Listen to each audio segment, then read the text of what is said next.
him either. Team 33, Gold. This is OTB Sports Radio. Mark Kinsler, winner of 48 Ireland caps. I went down to Charlton. I did pre-season with them 2 or 3 weeks.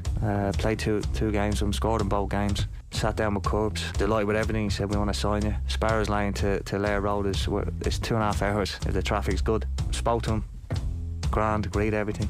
By the time I got to 2.5 hours to back home, he was off. I got a phone call from Curbs and he said, listen, the deal can't be done. I said, coach still want all the money. It was 150 grand. I said, coach wanted it all, now we can't do it. And what happened then, they'd sold Lee Boyer to Leeds for 2.75 million. So coach just obviously think, well, he can give us 150. Team 33. This is OTB Sports Radio. The Sport Ireland campus Blanchardstown is the home of Irish sport, not just for our athletes, but for you and the community. For families, check out our kids' camps, sport academies and birthday parties. For adults, why not join our newly refurbished gym with a 50-metre swimming pool, or book one of our world-class indoor or outdoor facilities, including our athletics track, sports pitches and courts. And for companies, check out our team building days, conference facilities and events. All this and more at sportirelandcampus.ie.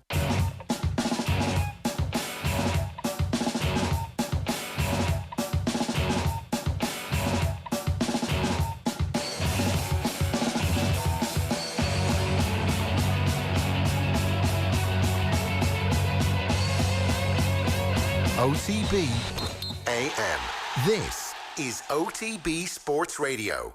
It is 7:30. You're watching OTB AM, and a very happy Friday morning to you. It's Owen and Tommy Rooney with you right the way through until the later time of 10 o'clock this morning. We're going to have Alan Quinlan in studio with us very shortly, previewing the Champions Cup. Brendan Menton will be with us after 8 o'clock to give his first take on the appointment of 3 independent directors at the FAI this week. We, of course, have Deal or No Deal because it is January. Nothing has happened, but still, we're going to speculate about everything. And then after 9 o'clock this morning, we've got our Crystal Ball, the second annual OTB AM Crystal Ball. We did it this time last year. Nathan Jur and Adrian will be with myself giving our predictions for the year ahead. We'd love to hear your predictions for the year ahead as well. You can tweet us at Off The Ball or comment on the stream on YouTube or on Facebook. Tommy, you're not going to be giving your predictions later on. No. But, so this time last year, we were all talking... Good morning, by the way. How are you? We were all talking about what's going to happen the year ahead. I don't think anybody actually called what would become this sporting moment of 2019, which was Shane Lowry, of course, winning the Open. Sporting moment of the decade. Of the decade, of course, as we established through a definitely not long enough process here on Off The Ball. Since you're not involved later on, gaze into your crystal ball there and tell us what's going to happen this year. So what's going to happen this year? Kerry are going to win the All-Ireland. Cork are going to win the hurling. No, I'm only joking. What's going to happen? So, it's a big year of sport. You got the Euros, you got the Olympics. The golf, of course, something could happen there. Is Rory going to add that final major to the mix? Well, he definitely could, and he could become one of the heroes of the year. But I think that the biggest likelihood here is that an Irish footballer becomes hero of the year. We've got Alan Quinlan in all the papers this morning, adding a little bit more pressure than the players need and saying the financial state of the FAI depends on you qualifying for the Euros. But it's set up beautifully. You know, it's a trip to Belfast. Who is going to be the Robbie Brady, the Shane Long? Could it be Robbie Brady or Shane Long? Possibly. Who is going to be the person that scores the goal that sends Ireland to the Euros? It may be nobody, but I think if there is going to be a hero from 2020, I think there might be a possibility that it's going to be a footballer. It's a great shout. And when we did that long process of the moments of the decade, 2 of the most emotional moments were the Long and Brady goals. People couldn't get their heads by it. So, is Adam Ida going to emerge through and save the day, or one of the 4 boys? I don't know, but predictions are difficult. It's hard to look ahead and see what's going to happen. Are Ireland going to have a good Six Nations? Do we need it? Do we care? Well, of course we care, otherwise the gazing into the crystal ball will be absolutely pointless this morning. Well, it's actually a topic of conversation that might come up later on with regards to Ireland, because we will be predicting for everybody at home Six Nations winners, All-Ireland winners in both codes. We're not going to predict the Premier League winners, but we will be asking you if Liverpool are going to go the entire way unbeaten. We're going to predict the Champions League winners, the Euro winners, and all that sort of thing. But you're right, one of the questions isn't regarding whether or not Ireland's need to win the Six Nations, or whether people at home will be happy if Ireland win the Six Nations as opposed to how they were in 2018 when they won the Grand Slam. So I think everybody is going to be pining for England when it comes to the predictions this year, but whether or not Ireland need to win it or not. So are you giving us a prediction then what is going to happen? Who is your sports person of 2020, definitely to be played back to you in 12 months' time? I like the fact that you've gone with the football angle there, because we really needed to be. We want to be in the Euros in 2020 when the games are in Dublin. You know, it's going to be such a big thing for the year. It's going to set the stall out. If we can get a result and get through this Nations League, not Nations League, the playoff qualifiers in Slovakia and it's Bosnia and Northern Ireland, the other side, isn't it? Mm-hmm. So if we can get through that and we're into the summertime and we're playing tournament football, we're going to be in a good place in 2020.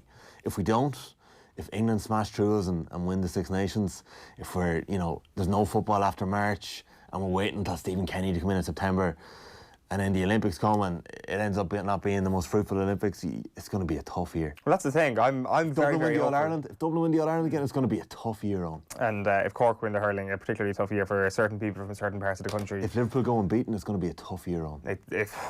Jeez, I mean, like that possibility, I think, is a very live possibility. Let's not get carried away with ourselves. Yeah. We're going to be chatting about that a little bit later on, about the possibility that Jose Mourinho has the keys to end Liverpool's unbeaten season. Let's tell you what's coming up this morning on OTB AM. As I say, we're with you until the later time of 10 a.m. this morning. Champions Cup coming up in 10 minutes' time. A huge weekend for the Irish provinces, but particularly for Munster. Are they in a bit of a state of crisis? Alan Quinlan will be discussing that very shortly. The top 5 stories of the morning then coming up at 8 a.m. and then straight in to Brendan Menton, former Secretary General of the FAI. He'll be giving his opinions on what's happened this week. Sports headlines coming your way at 20 to 8. We are at 20 to 8. Rolling on next to the next hour, we have got sports news. Same thing, really, with somebody else at 25 to 9. John Duggan will be in, who launched his brand new golf predictions show called Virtual Insanity yesterday. Things are going pretty well so far, but as I say, don't count your money after one day of a golf tournament. You can skip that Luke Chadwick bit, because that's a bit's going to be on offtheball.com a little later this morning. That's true. You may have seen a name of the cult hero that is Luke Chadwick. He will be on offtheball.com a little bit later on, not on this morning's show. Football at 8:45 with Phil Egan, including, of course, Deal or No Deal and a 2020 crystal ball, the thing you've all been waiting for all Christmas long, I'd imagine, at 9:15. Time for the back pages. OTB AM. I'm going to start with The Guardian this morning. It's an exclusive with regards to the cricket. Strauss insists on compelling argument for 4-day tests. And there's an interview here with Magnus Carlsen. I'm not a highly cultured guy. He's the world chess #1 grandmaster. And he talks about his remarkable run and fantasy football. He was #1 in the world in fantasy football a few weeks ago. Had dropped out. I don't know where he is now. I'm not sad enough to actually check fantasy football, considering I'm not playing it this year, to see where Magnus Carlsen is. But he says he was using Opta statistics and all that, which helped him get to the top of the tree. And then you've also got Harry's Payne, Captain Kane, to have operation and is ruled out until April. I've got the Irish Star here. They're leading with Ole's got back trouble. United raid Tranmere for defensive cover. So Cameron Borthwick-Jackson is back at Manchester United. He's a fella who Louis van Gaal was very fond of a couple of years ago. Still only 22. He's more of a left back than anything else, really. So, United have Williams and Shaw there. They're pretty decent cover. But obviously they've got serious problems in the centre defence. They're thinking about giving a debut to Sean Bernard this weekend. We can get back into that a little later in perhaps Deal or No Deal. He's played 5 times for Tranmere Rovers. Yeah. Cameron Borthwick-Jackson. League One.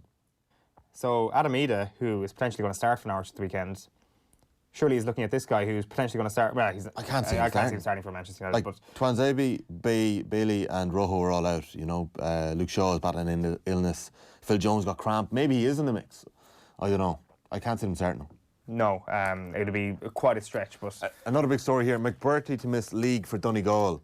So Donegal have been in the papers for a couple of other reasons this morning, which we'll get to. But Paddy McBurtley's out for the league, so that's a massive blow for Donegal. And also Spurs look to replace Hurt Kane. Paul Brown has a story here that Jose Mourinho is looking at a couple of options.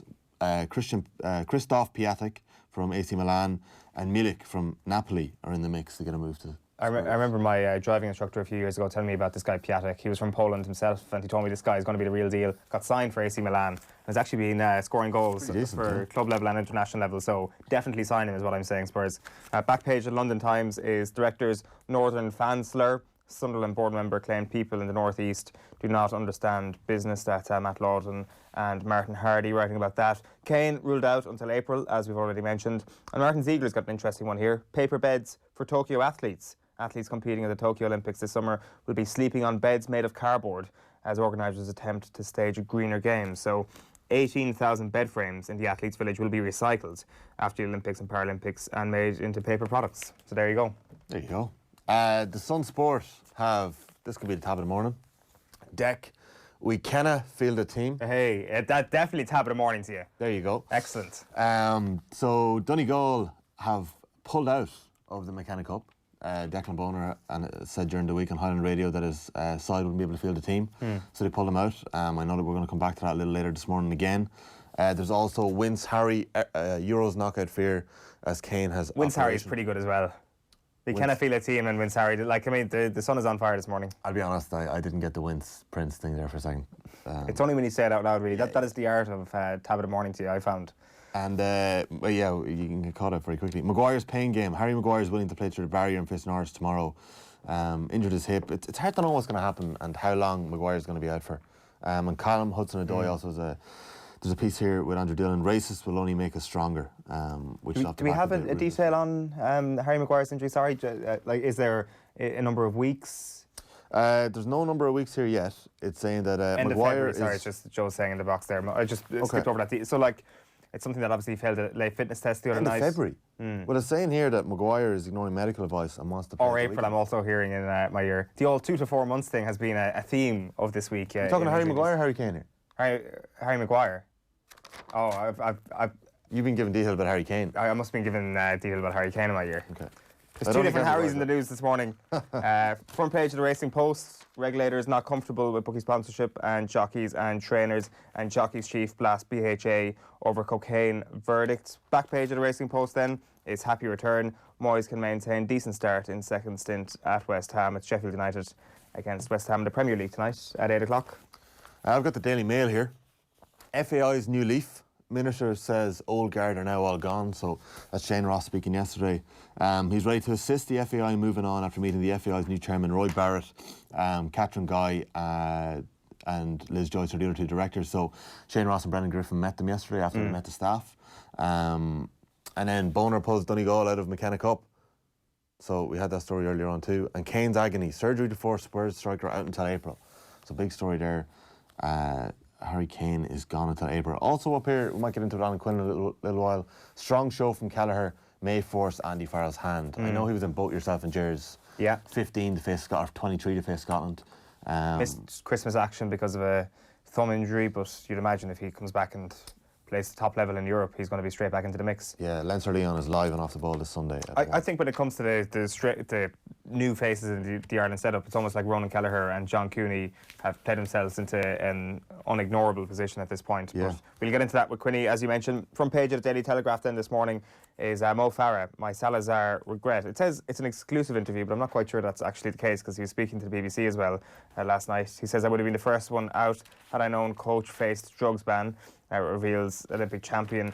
Kane agony, Tottenham striker facing 3 months out after surgery on hamstring, while Will Greenwood is talking up Exeter. And Good Evans, GB #1, earns first Grand Slam seeding at Australian Open. So that's the view from the Daily Telegraph across the water.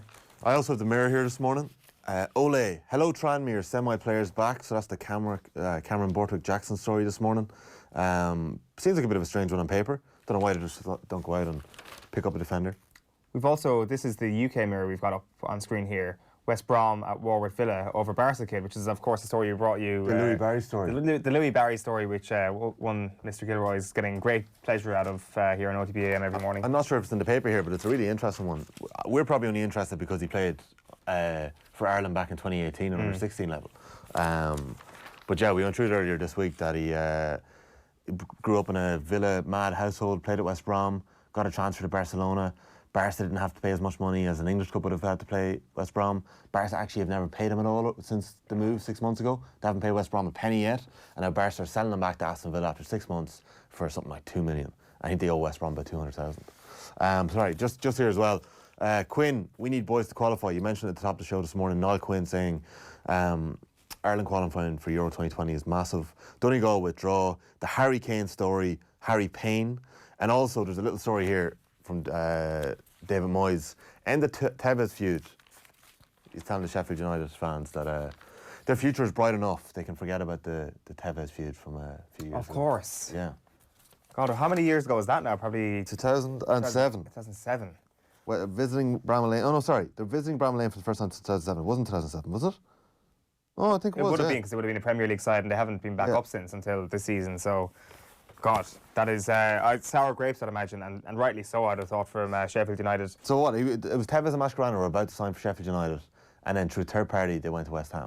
They slid into Mascherano and Tevez's DMs, I think it's fair to say, West Ham United, even though DMs didn't exist at that point. West Ham eventually paid Sheffield United 18 million in compensation. That's incredible, really. Just holding their hands up, really.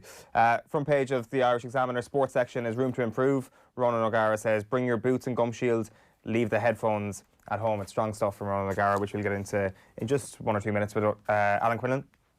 I also have the Herald Sport this morning. Richard Dunn has a column. I have high hopes for Irish football. Basically, he's issuing a stark warning to the young lads who've broken through, who we're all excited to see. And he's saying that they don't always make it. You know, we've heard professional footballers say that before. We all know it's such a fine line. And also, first year is the hardest. Farrell facing a big job, says Longford boss Davis. So, Pork Davis is rationing up the pressure on Dessie Farrell ahead of the World Cup this weekend.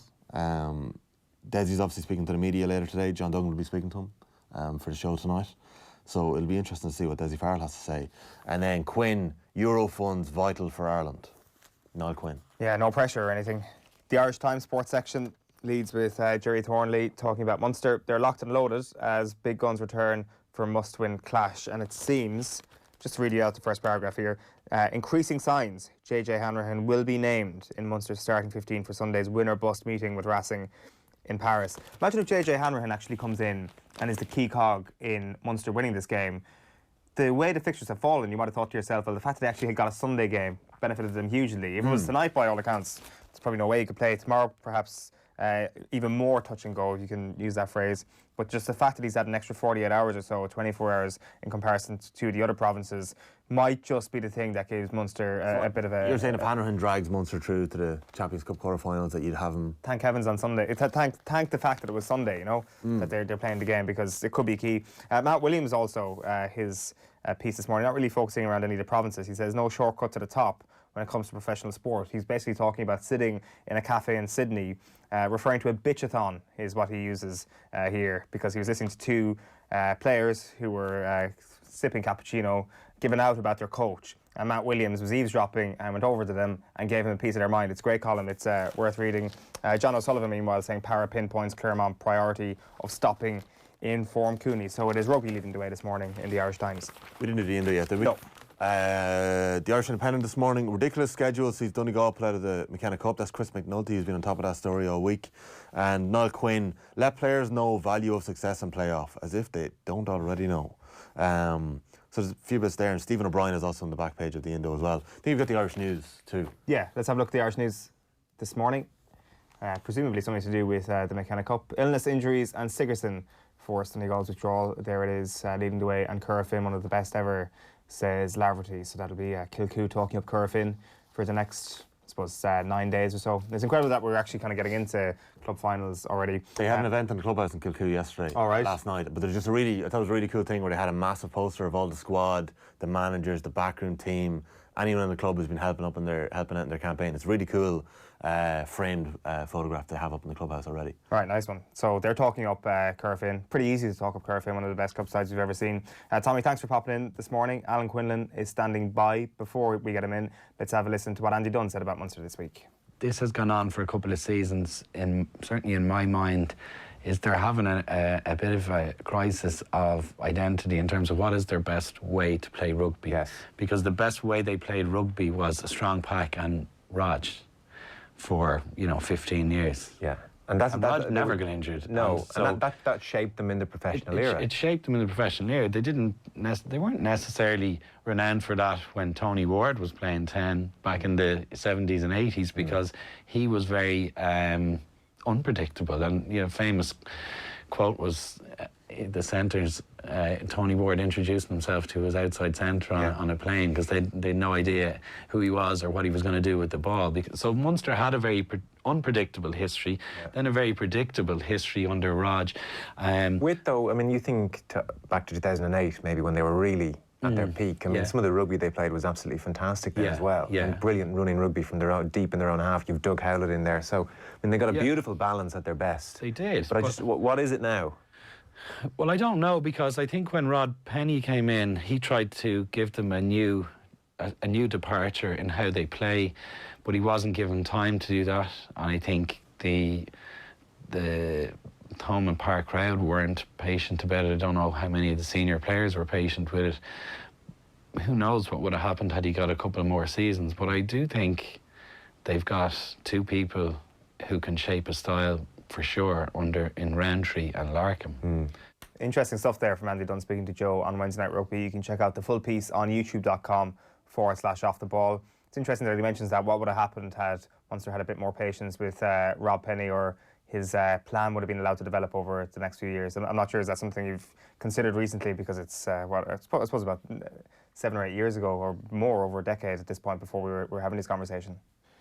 Yeah, I think the way, obviously, when Rob Penny came in, he really tried to completely change the way Munster played, and you know, you had a lot of forwards kind of in the wider channels, and they were going wide a lot. And I know he was frustrated maybe when he left that they didn't persist with the change, and probably reverted to type a little bit after that. And then under, you know, Rassie Erasmus, obviously Axel took over after Rob Penny, and then Rassie Erasmus came in, and they kind of resorted to pressure game, really good kicking, trying to win the ball back from box kicks, and putting massive pressure on opposition. And Rassie still obviously continued with that kind of forward dominance type scenario for the World Cup, and had won him a World Cup with incredibly powerful men and stuff like that. It was interesting, I was listening to Chris Farrell after a press conference, and the stuff he was saying about the way they're trying to play, and that they're trying to be more expansive under Stephen Larkham. And the problem for them is they haven't been scoring enough of tries. You know, they've only 7 tries scored in Europe in the 4 games, which is low by their standards. They normally score a lot more than that, and they're not out-muscling forward packs, the opposition forward packs and stuff. So when you look back at the pool games, you know, getting a bonus point win against a really poor Ospreys side, they left it till the 83rd or 4th minute. It was great to get 5 points there, and the damage was done really with the draw against Racing. They put massive pressure on themselves with that draw in Limerick. They actually played really well. Their attack was superb that day. They made 10 or 11 line breaks. They just didn't convert those chances that they created. And then obviously the 2 Saracens games, which are, you know, Saracens chopped and changed for reasons around the salary cap, and they didn't use all their first team for each game. But they made it very, very difficult for Munster, and it was always going to be hard to score tries. I think allowing them a losing bonus point in Thomond Park, and then probably not getting one themselves in the away game, where they played very well. Yeah, that's where they're at. And it's interesting actually, because you were in with us on Monday, and in many ways, obviously last Friday's game against Ulster is a warning shot almost for Munster fans, because you were saying on Monday that some of the players in certain positions just aren't good enough. And Ronan O'Gara this morning in the Irish Examiner, I might just go through like a paragraph here. Very interesting. He said there are some legacy issues Munster are still paying the price for. The reality, in my view, is that some people who don't know the club and the ethos put average players in positions of prominence and power. Lads who get called leaders, he puts in inverted commas. Let's call a spade a spade. If that's your leadership group, what message does that send to everyone else? So he's kind of going one step further. He's not just saying that there are players who aren't good enough in the team. He's saying that they're not good enough to be leaders within the group. Yeah, it's. I suppose it's hard when you're talking about guys who, going back to our time, we had so much depth with the perceived second string that we had, the competitiveness in training. You know, we used to do line-outs against each other, and the 8 starters would be up against 8 top quality players who were really angry that they're not on the team, and we were blessed with the amount of depth we had there. And depth in quality, you know, guys who could easily make it in a lot of other teams, and some guys moved on at times who weren't getting regular starts for Munster. Recruited very well, and I suppose the same type of depth isn't there. And there's a lot of good young players coming through at Munster, particularly in the last 2-3 years. There's a lot more representation in the Ireland under-20s, so there's there's optimism there that some young players will come through.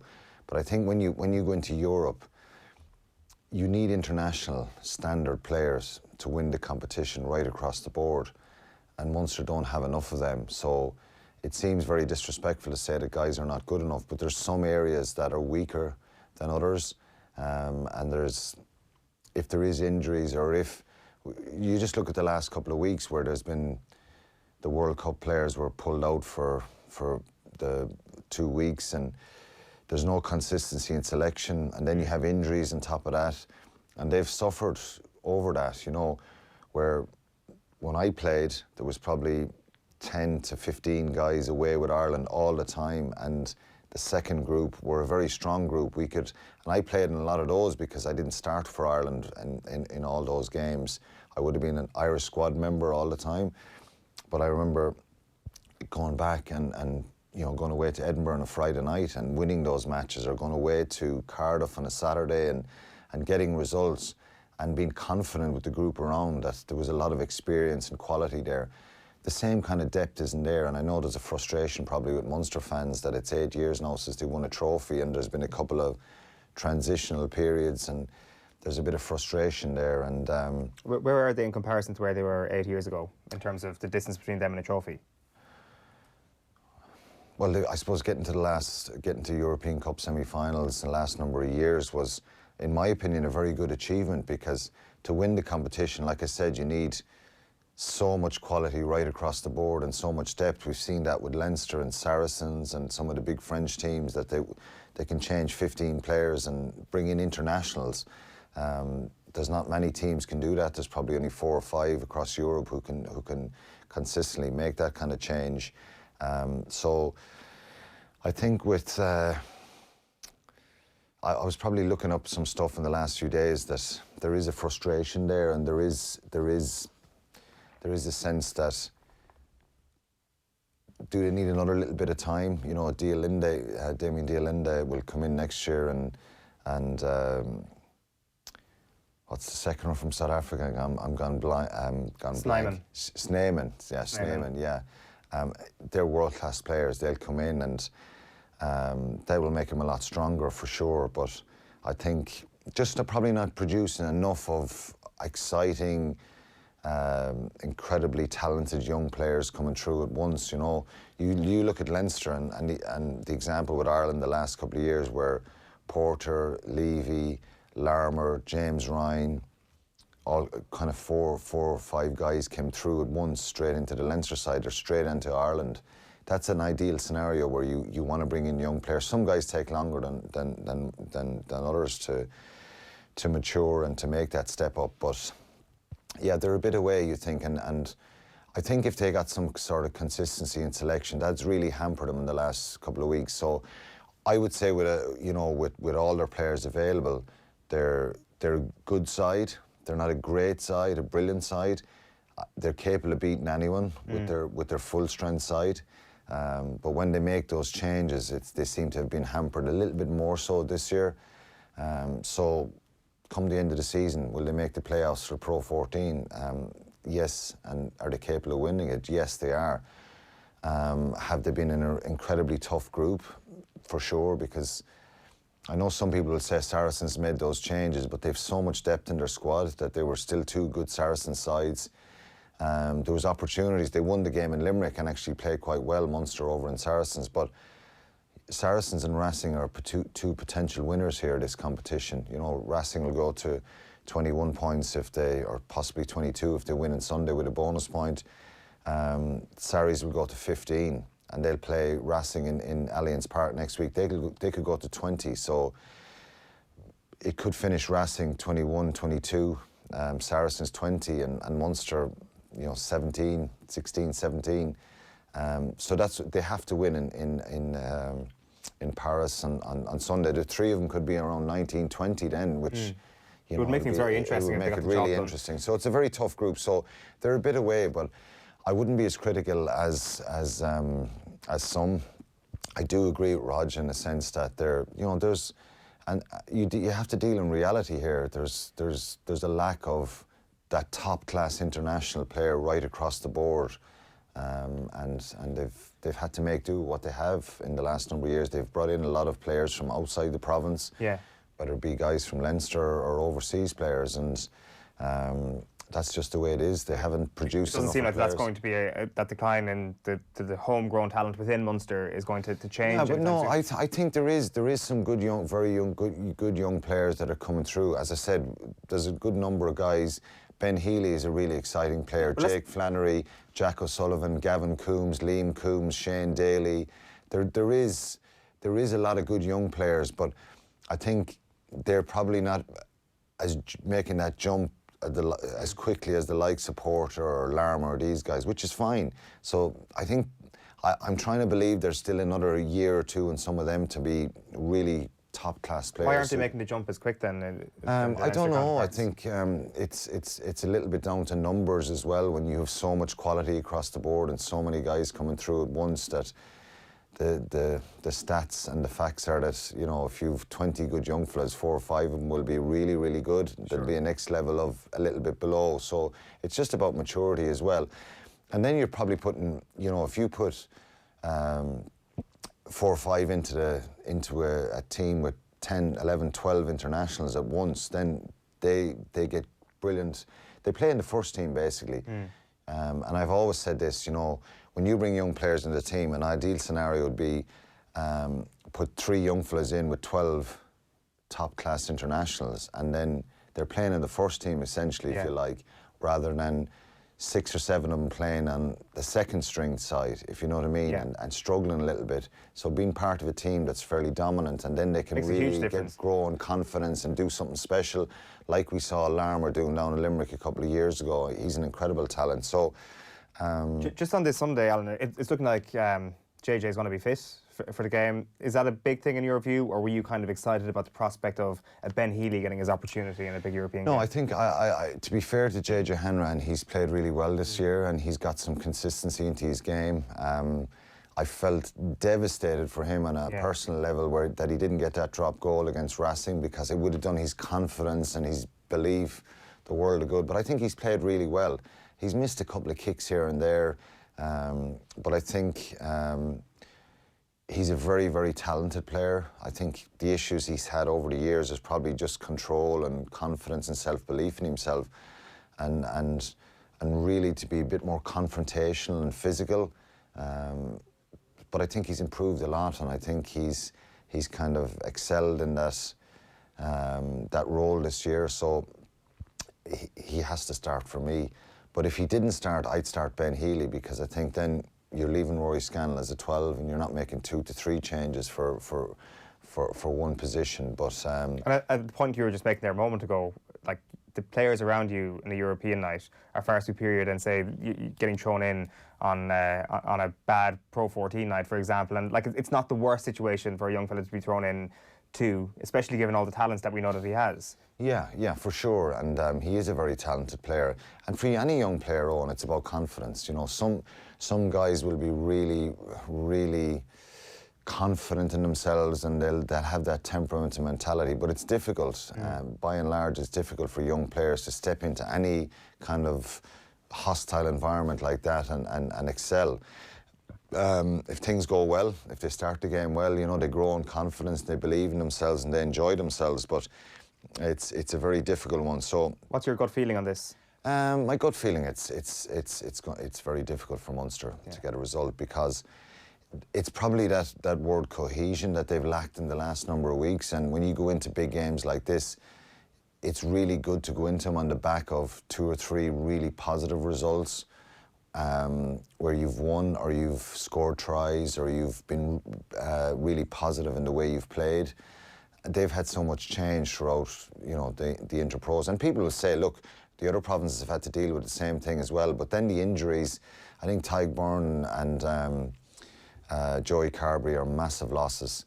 You know, this time last year, Munster went to Gloucester, and it was a very tough game for them, and they were actually absolutely brilliant to get a bonus point win. Carberry's moment of magic. Yeah, and Byrne was really prominent, and, you know, Kilcoyne has been out injured for a few weeks. But then there's no hiding from the fact that some of the players have, you know, they were really, really poor. Their form was really, really poor in the last couple of weeks. So you'd imagine they'll be a lot better.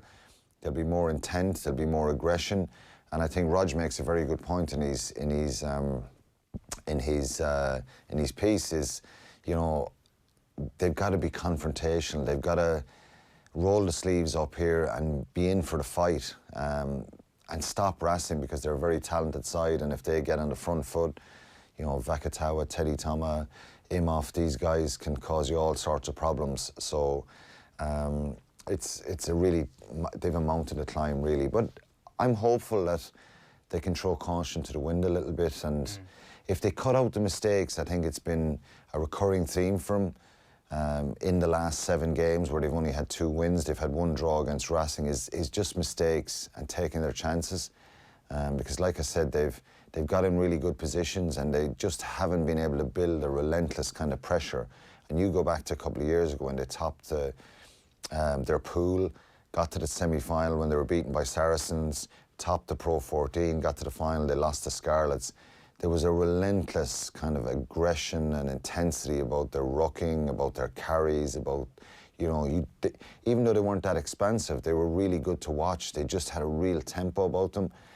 They've had surges of that, but they just don't build the pressure when they get into the opposition 22, and they don't punish teams. So they make it easy. If you're a defending player, you know, you defend for 4 or 5 phases, and you know you'll get away with it. Ultimately there'll be a mistake or a knock-on, or there'll be a bit of a timing and a pass and stuff. So I think they've got to get a lot of stuff right on Sunday, which is a big ask. Yeah, we won't get into Leinster this weekend at home to Leon, Ulster away to Claremont. I just want to get a quick word on Connacht against Toulouse tomorrow as well.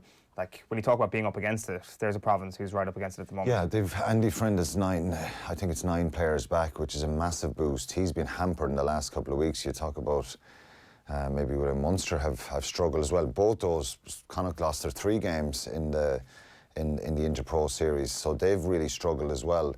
The injuries have been devastating for them. So they've 9 players back, I think, having Jared Butler back, their captain, Fainga, Aki, Delan, Matt Healy. There's a raft of more players come back into the side. They're still, you know, Toulouse are a team that are not as, they were really poor on the road before. They've won in Connacht in the sports ground before, so they'll want to keep that win going. They're one of 4 teams who's won 4 out of 4, so it's a really daunting task for them. But I think Connacht, where they find themselves is they've got to win the last 2 with 2 bonus point wins. Montpellier next week are out of the competition already, so you'd hope that maybe they'll pick a second string next week, and that Munster or Connacht can go and chase a bonus point win in France, which is something they're capable of doing, and that will bring them to 18 points. But it's a very, very difficult one. But the sports ground will be rocking tomorrow, I think, and they'll be baying for blood. Without question. One comment in here from Lorcan O'Toole. Come on, the group had Sarries in disarray and Munster couldn't put their foot in their throats when the opportunity was there. Would have done the whole competition, especially Leinster, a favour. Sarries in disarray is... yeah, there's some merit in what he's saying, for sure, but there was still a lot of internationals, a lot of quality in that Saracens side, and, you know, it was a much stronger side in Allianz Park in the second game. And Munster played really well. Munster capable of you know, getting stuck in, frustrating the opposition. It's just they need to score. It's like a striker in soccer. They've only scored 7 tries. They got a lifeline, there's no doubt. I agree with him. They got a lifeline with the salary cap stuff with Saracens. You know, I thought a full-strength Saracens team are capable of going anywhere on the road in Europe and winning. And, you know, Munster picked up those 4 points in Limerick, but they gave Saracens 1. The conditions were horrendous. You know, neither side could really play rugby, but you know, they did get a bit of a lifeline there. But the pool of death didn't turn out to be the complete pool of death, but they find themselves, as I said, the Saracens games weren't a problem. You win 3 home games in Europe and you win 1 on the road, well, you're up at 18, 19, 20 points then. Yeah. That's the problem. The draw against Racing was the problem here. Certainly was. It seems that you're kind of... I'm just gauging your opinion here. It seems that Ulster and Leinster are going through, Munster and Connacht are crashing out. Well, Ulster in a situation, they have 17 points, so they can effectively, they're away to Claremont, which is really tough. A losing bonus point would be a great result there, but they've Bath next week at home, so if they get a bonus point win against Bath and didn't get anything in France, they end up with 22 points, so they're going through. Yeah.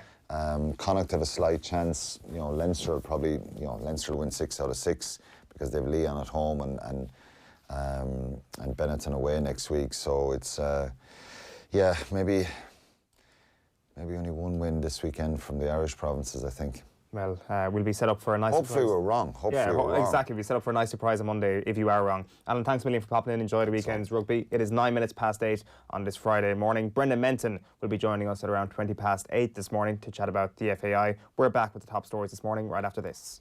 OTB AM on OTB Sports Radio, Ireland's first and only sports radio station. OTB Sports Radio. We've got a panel who know a thing or two about being trailblazers. Paul Rouse, sport was already kind of impeded upon. Sinead Kassan. There's an innate interest in it anyway. Dermot Lang, it didn't blow me away with him. Jason Sherlock and Kieran Donaghy with us. Basketball would have been my main game. Retro panel for you now. This is OTB Sports Radio. The Retro Panel.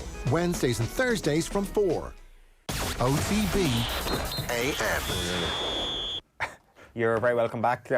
Tommy Rooney has just joined us in studio. The top 5 stories at 10 past 8 on this Friday morning on OTB AM. Bonner pulls out is a top story. Dunn's warning. Mo Farah regret we'll be chatting about as well. And then a little bit later on we'll be getting into a few more of the football stories. I think Tottenham Hotspur are in the news. And John Duggan's virtual insanity. He's going to do the very dangerous thing at around 9 o'clock where he's going to pop into studio and lord it over us about his successful gambling tips yesterday, even though they haven't come through yet. But we'll get into that a little bit later on. We're going to start with the top story this morning, which is Declan Bonner pulling Donegal out of the McGenna Cup. We're going to hear from Emma McGee in just a moment about the potential implications of this, Tommy. But this is no surprise whatsoever that Donegal have pulled out. They said that they can't field the teams. They've got 13 players playing the Sigerson Cup, and I say fair play to them. Yeah, I think so as well. I think it's got to the stage now where we're going to have to start seeing this, where it's not being done at an administrative level, where the calendar is being sorted to alleviate the pressures that are there. And Bonner's not afraid to speak out and say, I can't field a team. Now, whether or not he's able to field a third string team or do what the Dubs did or do what Kerry did and, take their team holiday or whatever and go away and play a third string team and get, as Kerry did, got absolutely hammered by Cork in the McGrath Cup in December, as you saw. He doesn't want to do that. I'm not sure what the reasons are, but I don't really care. I'm happy that he's, to be honest, taking a stand and is making a point about this because the calendar just isn't acceptable anymore. We've seen it there's so many different strands to this. Like we've seen it in Donegal with Luke Keane's injuries and the fact that he had to play so much football, be it Sigerson, under 21, senior, McKenna Cup, whatever it was, and the training load. The one bit of sympathy I would have would be players on the fringes that potentially get 1 or 2 opportunities a year to put their hand up and say, I'm good enough. And it's probably the lads who are number 25 or 6 in the panel and are probably aren't going to get a shot. But does that really? But the trials would have been done weeks ago. If they were going to do trials for an inter-county team and you're a club player, you would have done your work at September to October, gone in for your trial before Christmas. That's when you get tried out. And sure, you have your 30 to 40 players in that are in the mix. And Bonner said that he's not going to go ringing around clubs to actually get those players in because they haven't got the work done. And I think that's totally fair enough. Yeah, I did a piece for Off the Ball on it yesterday, and I just basically said scrap the pre-season competitions, and someone got back to me on Twitter saying that these pre-season games are going to happen anyway, just behind closed doors. I'm not sure what you think about that, because personally I think that that's not going to be the case. I think that there is a weird sense of duty to actually take part in these competitions that exists particularly in Ulster, because the McKenna Cup is actually a fairly big thing, because there is fanatical supporters who, we all want to see GAA this time of the year, but what we want, what the entertainment of the public is not the same as what's good for the players. Because you mentioned Luke Keaney there, we have actual evidence there that around this time of the year, when you're being pulled in different directions as a young man, who goes to college, who plays for a Sigerson Cup team, your body is in severe danger. Who's driving back and forth. But it's not just the physical injuries that are the issues here. It's a mental thing as well. There's no mental break. There's no stepping back from the game and getting a few weeks. We had Killian Clark in during the week, who for various reasons is stepping away from Cavan football next year. He said that he's just fallen out of love with the game. Killian Clark won an Ulster minor in 2011. He won 321s in a row from 2012 to 2014. He was playing senior football at 2012. He's had nearly a decade in the game. He's 26 and he's fallen out of love with the game. It's because it's relentless. It's non-stop. There's seasons overlapping seasons. We're already into the 2020 season in 2019. There's, new rules being brought in this year that have been used in December and November because, the season started that early. It's just not acceptable. And like, I read your piece yesterday as well, and I think Jamie Wall had jokingly kind of had a bit of a cut in his piece last night with Eamon McGee. I think he knew you were being facetious with one or two of the things that you said. But like, the Sigerson is a very important competition. It's third level football. You're not going to get rid of that. Where is the one place that you can potentially alleviate a bit of room? And it's these pre-season competitions. A little bit. Just loosen the whole grip a little bit for just a couple of weeks. We have plenty. We had club games last weekend. We have club games next weekend. The league starts on the 25th of January with the repeat of the All-Ireland final last year, and it's live on terrestrial television.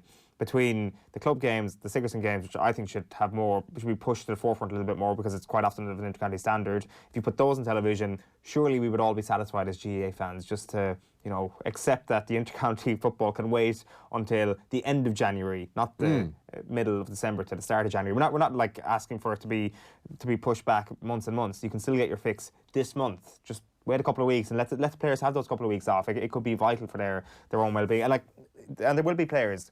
Like, if you scrap the pre-season competitions now, nobody's saying that is a solution to some of the issues, like, say, Luke Keeley's problem. Like, I know he was caught up in a couple of pre-season competitions. Like, it's still a ridiculously tough calendar in somebody who is playing Sigerson Cup. And, like, I'm not saying that, like, if you're playing Sigerson Cup, you should then subsequently be playing all the way through if you've got hopes of reaching an All-Ireland final and play for a good club, because that means you probably won't have time off during the year either. But like, it will be a stepping stone to get rid of this. Like, we did have Eamon McGee, as I mentioned, on the show last night, and he floated the idea of a potential strike actually around this story. Do you get the sense that at grassroots level, and not even grassroots, because again we're diving even deeper into it when we start talking about the club situation, but either at club level, which you're very much involved in now, and I'm sure you're still quite close to a lot of those at county level, that people are ready to press that nuclear button, that if it takes a strike, if it takes some sort of a stand where there are no matches for a number of weeks, that it is a disruptive decision that's made to influence the way these decisions are made in the future? Do you think that the CPA, the GPA, the players, the people on the ground are ready to take that? I definitely think the club players are, but they need the county players to row on behind them. And, which group of players are going to be the first to step forward and say jeopardise the season and say we're going to roll and we're going to maybe, mess up our preparations here to back the club players, and that's what it'll take. It'll take a few county boys to come forward first and say the CPA will need to make a stand, and then the GPA and the county lads will need to roll on behind them. But there's definitely a feeling amongst club players even so much that there's either a resentment against county teams that they've interfered with the club game that much that they have a resentment against the county game, and I see that more and more as the years go on. That that people that loved going to Donegal games and went to Donegal, every Donegal League Championship, they don't bother with it at all now because they're just so full of frustration and resentment towards that county game. Yeah, former Donegal footballer Eamon McGee chatting to Nathan on the show last night. That's a Declan Bonner story. It's probably one that's going to rumble on for the next couple of days. Just a couple of other things we wanted to touch on before we get into Brendan Menton this morning. Richard Dunn, first of all, writing in the Herald today about the Irish footballers that are coming through in the United Kingdom at the moment. Keith Andrews was on earlier in the week talking about some of the perilous situations you can find yourself in if you are, for example, Troy Parrott, where you're too good for the under-23s and not good enough to be given minutes by Jose Mourinho. Richard Dunn kind of touches on that idea that you've got to be very wary of where you're at, and perhaps a big pay packet can be put in front of you which will inflate your ego, and perhaps one day you won't feel that you're too good to play for the reserves if that happens to you. He's saying that it constantly has to be a case of putting in your best effort no matter what squad you're in, because at this age there could be setbacks. There will probably be setbacks. There might be a chance that you're playing in the reserves team again, and the key, he says, basically is don't sulk. Don't sulk. Like, he's kind of pointing out that there's going to be a number of potentially sliding doors moments for a lot of these footballers over the next couple of years. And, like, in hindsight, Richard Duncan can look back and say what he did was right. That he didn't push for more money, that, he kind of stuck at it. But you never really know how your career is going to go. It's such a fine line between making it and how many players have broken through. Like, Federico Makeda scored those goals for Manchester United back in 2012, 2011 to win that title. It was earlier than that, wasn't it? That's good. That's a good career hallmark to have. It's a good career hallmark to have. But then after that, where does he go? some players only last in a couple of years. We have so many players come through now. It's hard to believe that we have 4 strikers on the horizon that are, you know, of the 8 teenagers strikers that have played Premier League football this year, 4 are Irish. It's crazy. And then on top of that, you've got Knight and Malumphey in the Championship playing week in, week out. It looks really, really good, but Dunn is warning them. You know, the hard work goes on for green teens. He's warning them, you can't get ahead of yourself here. There's also the case that, like, from our perspective in Ireland and those people who are working at grassroots football, that there's clearly been excellent things that have happened to allow these people to have been produced, but there have been new plans that have been put in place by the likes of Rude Doctor over the last few years, at least, that we still haven't seen come to fruition yet. We don't know what the new plans are going to result in, so we can't just say right now what is coming from the top down, from the FAI, from Rude Doctor has worked a treat, because I think it'll just take a bit more of a body of evidence. So there needs to be a lack of complacency from the players, but also a lack of complacency here in Ireland as well. But it clearly seems that coaching on the ground in a lot of the schoolboy clubs is excellent. The last story we want to focus on for the time being this morning is Mo Farah. He's done an interview with the BBC. Have a listen to this. Not at all. I enjoy what I do, and I believe, you know, to be respected the way I am in the UK, to get kids active, that's what drives me every day. And as an athlete, I believe in clean sports, and, you know, I just continue to enjoy my sports and do what I do. At the same time, you know, have I known the news, what, you know, Salazar, it was taking 4 years, have I known that sooner, I would have been the first one out. That's the bit kind of, it's annoying. I wish I'd known quicker. But at the same time, I just continue what I do, make my country proud, make the kids proud, and just do what you do. And is Tokyo a chance to prove you can do it without Salazar, without Oregon? Listen, I haven't been part of Salazar for the last 2 years, and I believe me and my coach, Gary Locke, we're going to go out there and do the best that we can and just continue to do what I do best, and that is to enjoy myself. That's interesting. Mo Farah saying that. I wish that this information about Salazar had come out quicker. That's the bit that's annoying, he says. He mustn't have BBC. They just mustn't have the channel where Panorama was aired in 2015, the Mark Daly documentary, who, of course, we've had on the show previously. Farah worked with Salazar from 2015 to 2017, but obviously just clearly missed the documentary in that 2 years. Just hadn't heard anything. Mustn't be reading any papers. Mustn't be, like... We listened to a clip this morning. Joe sent it on, a Guardian, or not even an interview, they just videoed him after a race, I think it was about a year ago, and he's having a right cut at the media for, you know, having Farah in the headlines and at the very end saying there are no allegations against Mo Farah that he's done any wrongdoing. That linking him to Salazar, like he just completely forgot about that. Yeah, just reading back up on the Mark Daly documentary, the BBC website has a piece from 2015 kind of talking about Steve Magnus, who I think we've also had on the show. He was Salazar's number 2 at the Oregon Project in around 2011 or thereabouts, before kind of stepping away. So in the documentary, it revealed that he saw a document showing Galen Rupp's blood levels, which said that the athlete was on testosterone medication. So, like, I mean, if you're an athlete and you see that and you're not stepping away, I think serious questions have to be asked. But he stuck around for another 2 years. Now, he was asked about the potential retesting of old samples, and he says that he doesn't think there'll be any issues with past samples. He mentions that he's never failed a drugs test, and that's pretty much all he said. He then did other interviews about Eliud Kipchoge, perhaps catching him one day in the marathon, and things like that. But basically, the bottom line here is that if I'd known what the outcome was going to be around Alberto Salazar, I would have been the first one out. So he's claiming ignorance on the whole thing, Mo Farah, which, despite the fact that he worked with him between 2015 and 2017. So that's 3 out of 5 stories this morning on OTB AM. We'll come back to a few other ones a little bit later on, especially around Tottenham Hotspur. Right, before we get into Brendan Menton, Damien Delaney gave his thoughts on Glenn Whelan's challenge to secure first-team football ahead of Ireland's 2020 playoff on last night's football show. What I will say is that he definitely is going to have a difficult job now. Finding a first team that he's going to play in, week out. If his aim is to play in the playoffs for Mick McCarthy and ultimately play in the Euros if we make it, because, you know, at his age, and I can definitely say this from experience, if once you stop playing regularly, your body will shut down very, very quickly. It happened to me. As soon as I stopped becoming a regular, you can do all the training you want, all the extra sessions you want, all the gym sessions, all the stretching and yoga you want. As soon as you stop playing, it's just like it's like falling off the side of a cliff. So he needs to play football now, because if he goes into that playoff game in March and he hasn't played any first-team football, well then, I mean, I think it'd be very hard for Mick McCarthy to pick him, because there's no way that he can jump on a moving treadmill from a cold start, really. So I think his next choice or his next decision has to be playing regularly, to keep his body moving, to keep himself mobile, to keep himself in tune with it. But if he doesn't, then I think it's over for him. But where will Glenn Whelan find first team football now at his age? You know, would it be in League One? I wouldn't say that going into League One would be something that he'd want to do, but to be, I won't say guaranteed to play, but you know, where he's going to play week in, week out, as long as he can keep himself fit. I think his experience, he's got 85 caps or something now, Glenn maybe even more.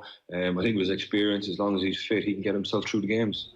Damien Delaney speaking on last night's football show about Glenn Whelan and his departure from Hearts over the course of the week. We are turning our attention back to the FAI. 3 independent directors, I should say, appointed this week. Roy Barrett, Catherine Guy and Liz Joyce were named yesterday, and former FAI General Secretary Brendan Menton is with us on the line. Good morning to you, Brendan. Good morning, Owen.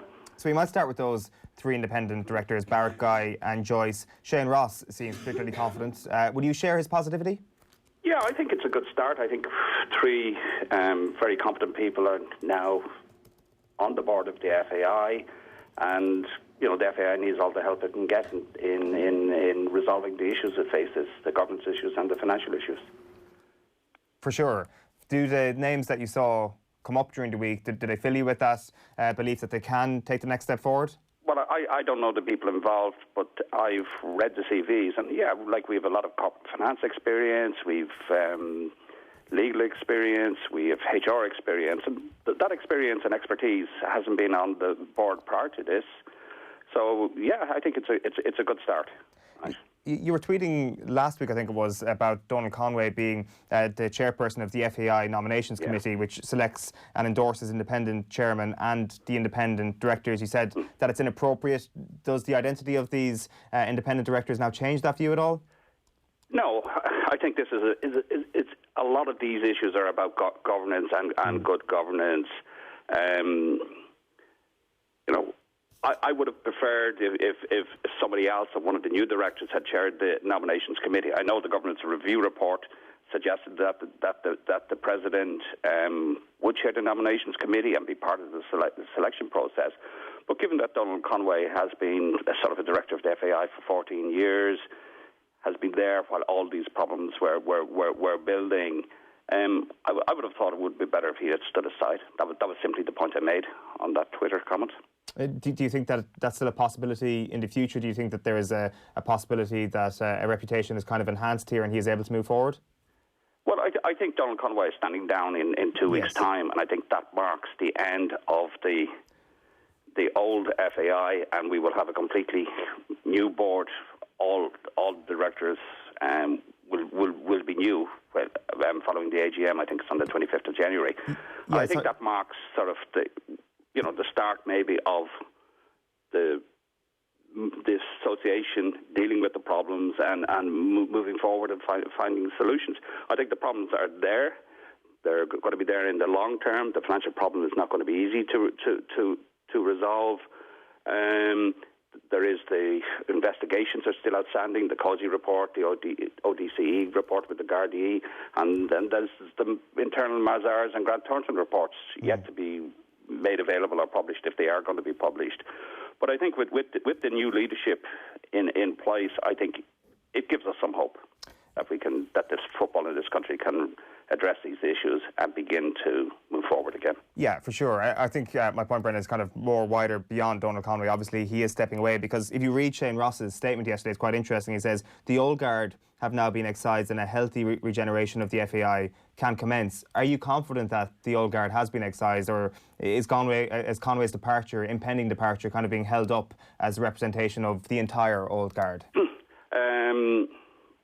I think that's a very, very, very good question. If we go back to the governance review, I think the governance review report dealt excellently with sort of what I call the technical governance issues. I think, are we now going to see, as a result, a change of culture in the FAI? Are we going to see change in the political structures of the FAI? I think that awaits to be seen, whether that's really going to happen, or whether what we've seen is directors coming in at the board level. Hopefully they can solve the financial problem facing the association. Hopefully they can improve the governance. But does it change, can they change? I think the big question they're facing is, can they actually change the culture throughout the organisation? And that's a lot more, maybe that's the most difficult task facing the organisation. Yeah, you would suspect so. I guess the initial task, though, is the face that they will bring to meetings when it comes to bankers, when it comes to the government, is a different one to the FAI. And we had Vincent Wall, the News Talk business editor, in with us yesterday. I saw that interview yesterday, yeah. Yeah, and I'm sure it's a very valid point that he made, that it's not just optics, it is what happens in the inside of these meetings as a banker. And you have to kind of have a little bit of sympathy from where they will be coming from, dealing with the old FAI, as I say, putting inverted commas. Well, go on. Certainly, the three independent directors, with the fourth yet to come, and nobody knows who that's going to be, will bring a lot more, not only expertise, but a lot more credibility to the organisation. And I think, the new football directors have been appointed. They've tried to do a good job in very difficult circumstances. But I think even they themselves would admit that they didn't have all the expertise required to solve these problems. And I would be, it's going to take a long time to solve the financial problem, even with this expertise. Because given the extent of the liabilities facing the association, given that it's going to make another loss this year, may not go to profit until 2023, it's going to take a long time to unwind the financial situation. Well, let's get into that a little bit with regards to the debt. So at the AGM, we have Paul Cook, who didn't rule out liquidation at this point, if stadium debts are called in, essentially. And then this week you had Leo Varadkar saying that the taxpayer is not going to fund this bailout, previous rejection of 18 million euro. Is that definitely, do you buy that? Do you buy that there is no wiggle room whatsoever from the government's point of view, that the taxpayer will not be footing the bill here? Well, I think we have to accept those statements at face value. But if you look at the finances of the association, and I was honorary treasurer of the association back in the 90s for 4 years, so I think I have a reasonable understanding of the business of the association. And what are its best stream of income is the TV money from UEFA, which may be around 10 million a year. Now, I would suspect as part of the solution that or some of that will be earmarked to pay off the debt. And I'm not talking just about the bank debt. I'm talking about maybe the total liability. It doesn't need to pay off the total liabilities, but it needs to reduce those liabilities from the incredible of 85 million it was 12 months ago, down to, for an organisation with a turnover of 45 million, what would be normal, maybe liabilities of 20 million or something of that order of magnitude. So I would suspect that the UEFA TV money is going to be earmarked to pay off this debt over the next 10, 15, 20 years. It's going to take a long time. I think and I actually agree with Paul Cook that the association can be returned to profitability within 4 years, 3 to 4 years. Yeah, I don't have a problem with that. But the level of profitability is going to be very low, and particularly very low against the total level of the liabilities. So in the long term, yes, I think this problem can be solved. The other problem the association is facing is the short-term cash flow. And, it has the total level of liabilities, but in there it has brought forward, I think, there's 24 million of future income. So it's going to be cash-strapped in the short term. So that's the second problem that the new directors, the government, UEFA and the banks are facing. How does the FAI survive on a cash basis until it returns to profitability in a couple of years' time? Yeah, there's a couple of very interesting things in there, Brendan. You mentioned the UEFA TV money of 10 million quid a year. How does that tally? That's an estimate on my part. I'm not sure. Yeah, sorry. I was just looking for clarity on that. What is your expectation here, or what is the possibility here, especially in the context of the early drawdown of funds from UEFA? Yeah, I think that's going to have to. Well, the FAI isn't going to need to access cash somewhere in the short term until it can return to a cash neutral position, and that probably won't be until what they call the deferred income, or the bringing forward of future income of 24 million has unwound, and I'm not quite sure how long that's going to take. Mm-hmm.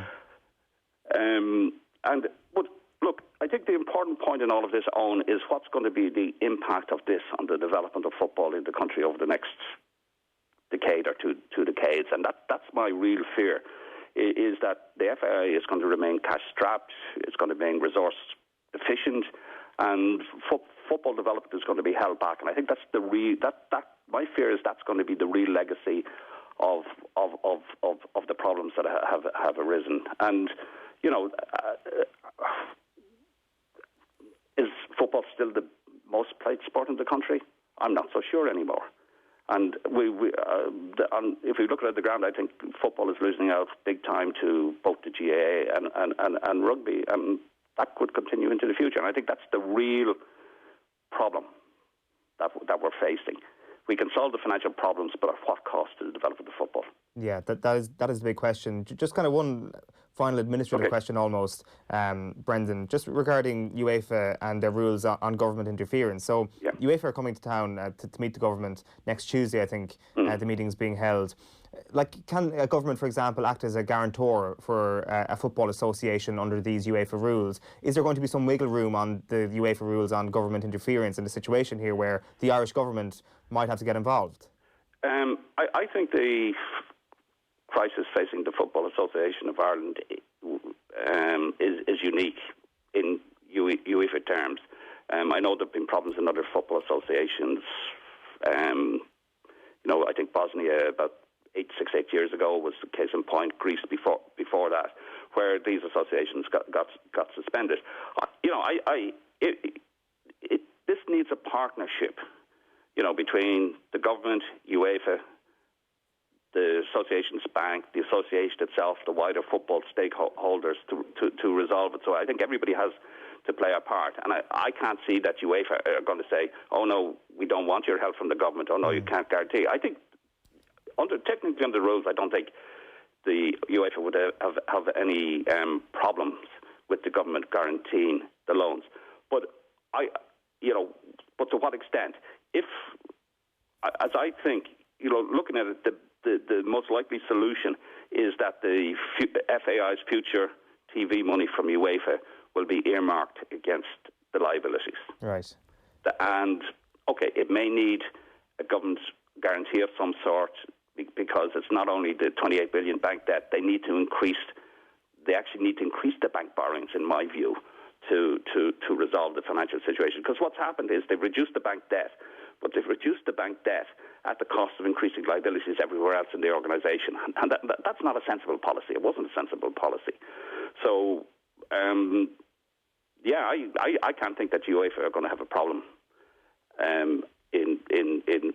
with the government in guaranteeing. And I don't know if that's going to be a solution, but it's going to need an agreement between the government and UEFA to resolve this situation. Is there any other revenue streams that you would see fit as the FAI perhaps at least getting profitability at some point in the next couple of years? Well, look, the profitability of the association has always been based on generating revenue from the international team. That's been the economic model of the association. We through ticketing and commercial exploitation and sponsorship of the national team, the association generated profits was then used to develop football. That's the simplest model. I think the problem has been that the FAI have never successfully managed a 10-year ticket scheme. You can go back to the 1990s, the Jack Charlton era. It failed. The one associated with Aircon Park in 2000 failed. The Vantage Club failed. And part of the reason is that, I think the association is moving away from its base support, which is probably more, a middle-income people who can afford to go to a match on a match-by-match basis, not fork out huge amounts of money for tickets over 5 or 10 years. And I think one of the challenges facing the new board is how can they increase revenue from the men's senior international team, because that's the sponsorship and the ticketing. The ticketing policy has been disastrous over the last number of years, and how can they bring in a sensible ticketing policy that raises revenue, Hopefully the international team can be successful because that will increase sponsorship, it will increase match attendances. But, that's... Nobody quite knows, if we qualified for Euros, that would be great. That would certainly help the situation. But that has to be the focus on the commercial side of the association. How do you increase the revenue from the men's senior international team through ticketing and sponsorship? And if they succeed in that, then that will be the key step in restoring the association to profitability. It'd probably be the bit of luck that they needed at the moment, the team qualifying for Euro 2020, but it would be great. No pressure or anything. It's going to be difficult. It sure will, and that's on all the back pages this morning. Niall Quinn voicing that exact opinion that qualifying for the Euros would do a great deal of help to the FAI financially. And just finally, a note on Niall Quinn: he ruled himself out of the chief executive role yesterday. He potentially could be involved in some other capacity with the FAI. Do you have any thoughts on the CEO? What type of person should be stepping into the mould? Well, I think the appointment of the new CEO, is the key issue now facing the new board. Like, we're 10 months into this crisis, right? And I know some positive things are happening, but maybe too slow. We're 10 months into this crisis, and we have these key appointments. We haven't advertised the appointment of CEO. I think the governance review laid down how these appointments should happen. And I think we need to follow the same model as for the independent directors, that there are professional people. And it's interesting that Liz Joyce is a HR professional and one of the new directors, that the proper procedures are followed, that the job is advertised and the candidates are professionally evaluated and the best person for the future of football is picked, regardless of who that is. I can't think that the new directors will do anything other than that. Yeah, I'd say you're probably right there, Brendan. Listen, thanks a million for taking the call this morning. Really appreciate your time. Okay, talk to you. Thank you. Brendan Menton there on the line, former FAI General Secretary. John Duggan is standing by to pop into studio, but before that, here's Mary I coach Jamie Wall sharing his fears that overloading talented young GAA players could have horrific consequences. These guys they're young guys. They want to impress the inter-county manager, so they're not going to pull rank on an inter-county manager when their body's not feeling it. Some of them are on scholarships, so they feel obliged to play college games, so they're not going to pull rank there. And if nobody is willing to actually stand up and be a manager and say, do you know what, the long-term health of this player is the most important thing, then we're going to have a situation where, we spoke about Luke Keaney there. Darragh Conan had a similar scenario at a similar young age down in Clare. And, we've got tons more that maybe didn't reach the same heights as the two lads that are also, pulling out with these injuries at crazy young ages for guys to be retiring with injuries. And I suppose, like you said, it's just a case of somebody shouting stop. I mean, I'm horrified the fact that they thought the solution to this whole Donegal thing was to play the game on Tuesday, because the Sigerson's going to be on again next Sunday as well. So, thank God a bit of sense prevailed and Donegal actually pulled out. But, I just think it's people who aren't on the ground making a lot of decisions. Somebody's going to fine Donegal for this. And, much as the inter-county manager is probably bottom of my sympathy card list, that's wrong in and of itself too, when this is the right decision by Donegal to pull rank and to pull out of it, Jamie Wall in conversation with Nathan Murphy on last night's Off the Ball. The full piece available now on youtube.com/Off the Ball. John Duggan, a very good morning to you. And yourself, Owen, how are you? Very well, thank you. Busy morning, I'd imagine. Yeah, it is in sport. The news this morning that JJ Hanrahan may get the nod when Munster coach Johan van Graan named his team this lunchtime for Sunday's must-win European Champions Cup game against Racing 92. In Paris, the out-half has been battling a hamstring injury. Chris Farrell set to be announced in the 15 as well. The other Irish provinces will also announce their teams today. In Ulster's Pool 3 this evening, Bath meet Harlequins at the Rec kick-off at 7:45. Now, Donegal may not face any sanction for pulling out of Sunday's McKenna Cup Senior Football semi-final against Monaghan. With 13 players in Sigerson Cup duty this weekend, boss Declan Bonner said he wasn't in a position to field a team. Meanwhile, Patrick McBrearty set to miss the start of the Allianz National Football League campaign. He's been based in the United States of late. Tottenham are believed to be close to bringing in Krzysztof Piątek from AC Milan as cover for striker Harry Kane, who's out until April. This could be a permanent deal now for Piątek. The poll, Kane will require surgery on a hamstring issue, going to keep him out for a few months and also putting him possibly in doubt for Euro 2020 with England, but he should make that. Now, tonight in the Premier League, Sheffield United host West Ham. Kick-off at Bramall Lane is at 8 o'clock. Sheffield United have the third best defensive record in the Premier League. They will go 5th in the table if they win this evening. Shane Lowry, good day for him in Hong Kong. 5 under at the halfway stage after a second round of 66. He's now in contention. Wade Ormsby of Australia leads on 9 under par. At the South African Open, Gavin Moynihan 3 under par. Jonathan Caldwell 1 under. The lead held there on 9 under by Johannes Verman and Henny Duplessis.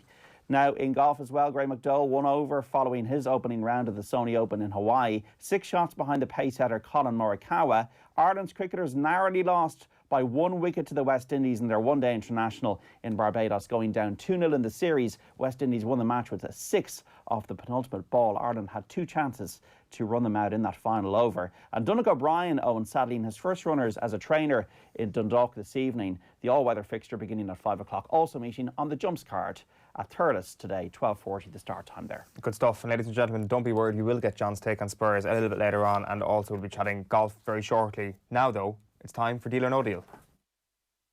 I signed for them after the Euros, and after my first day's training on it driving home, I was actually thinking, regretting it, what have I done? Like I walked into a circus. It's amazing, isn't it? 8:45 on this Friday morning. You're watching Deal or No Deal on OTB AM. Phil Egan, you're very welcome. Good to be here, yeah. There's only one place to start this morning, Phil. It says on my sheet, Belgium and Manchester United legend Mourinho Fellaini could be on his way back to the Premier League. West Ham boss David Moyes is trying to woo the 32-year-old, according to Sky Sports. The 87-cap Belgian international has 2 years left on his deal with China's Shandong Luneng, but could become a Moyes player for the third time. What impact, Phil, could he have back in England's top flight? You know what impact he will have on the pitch?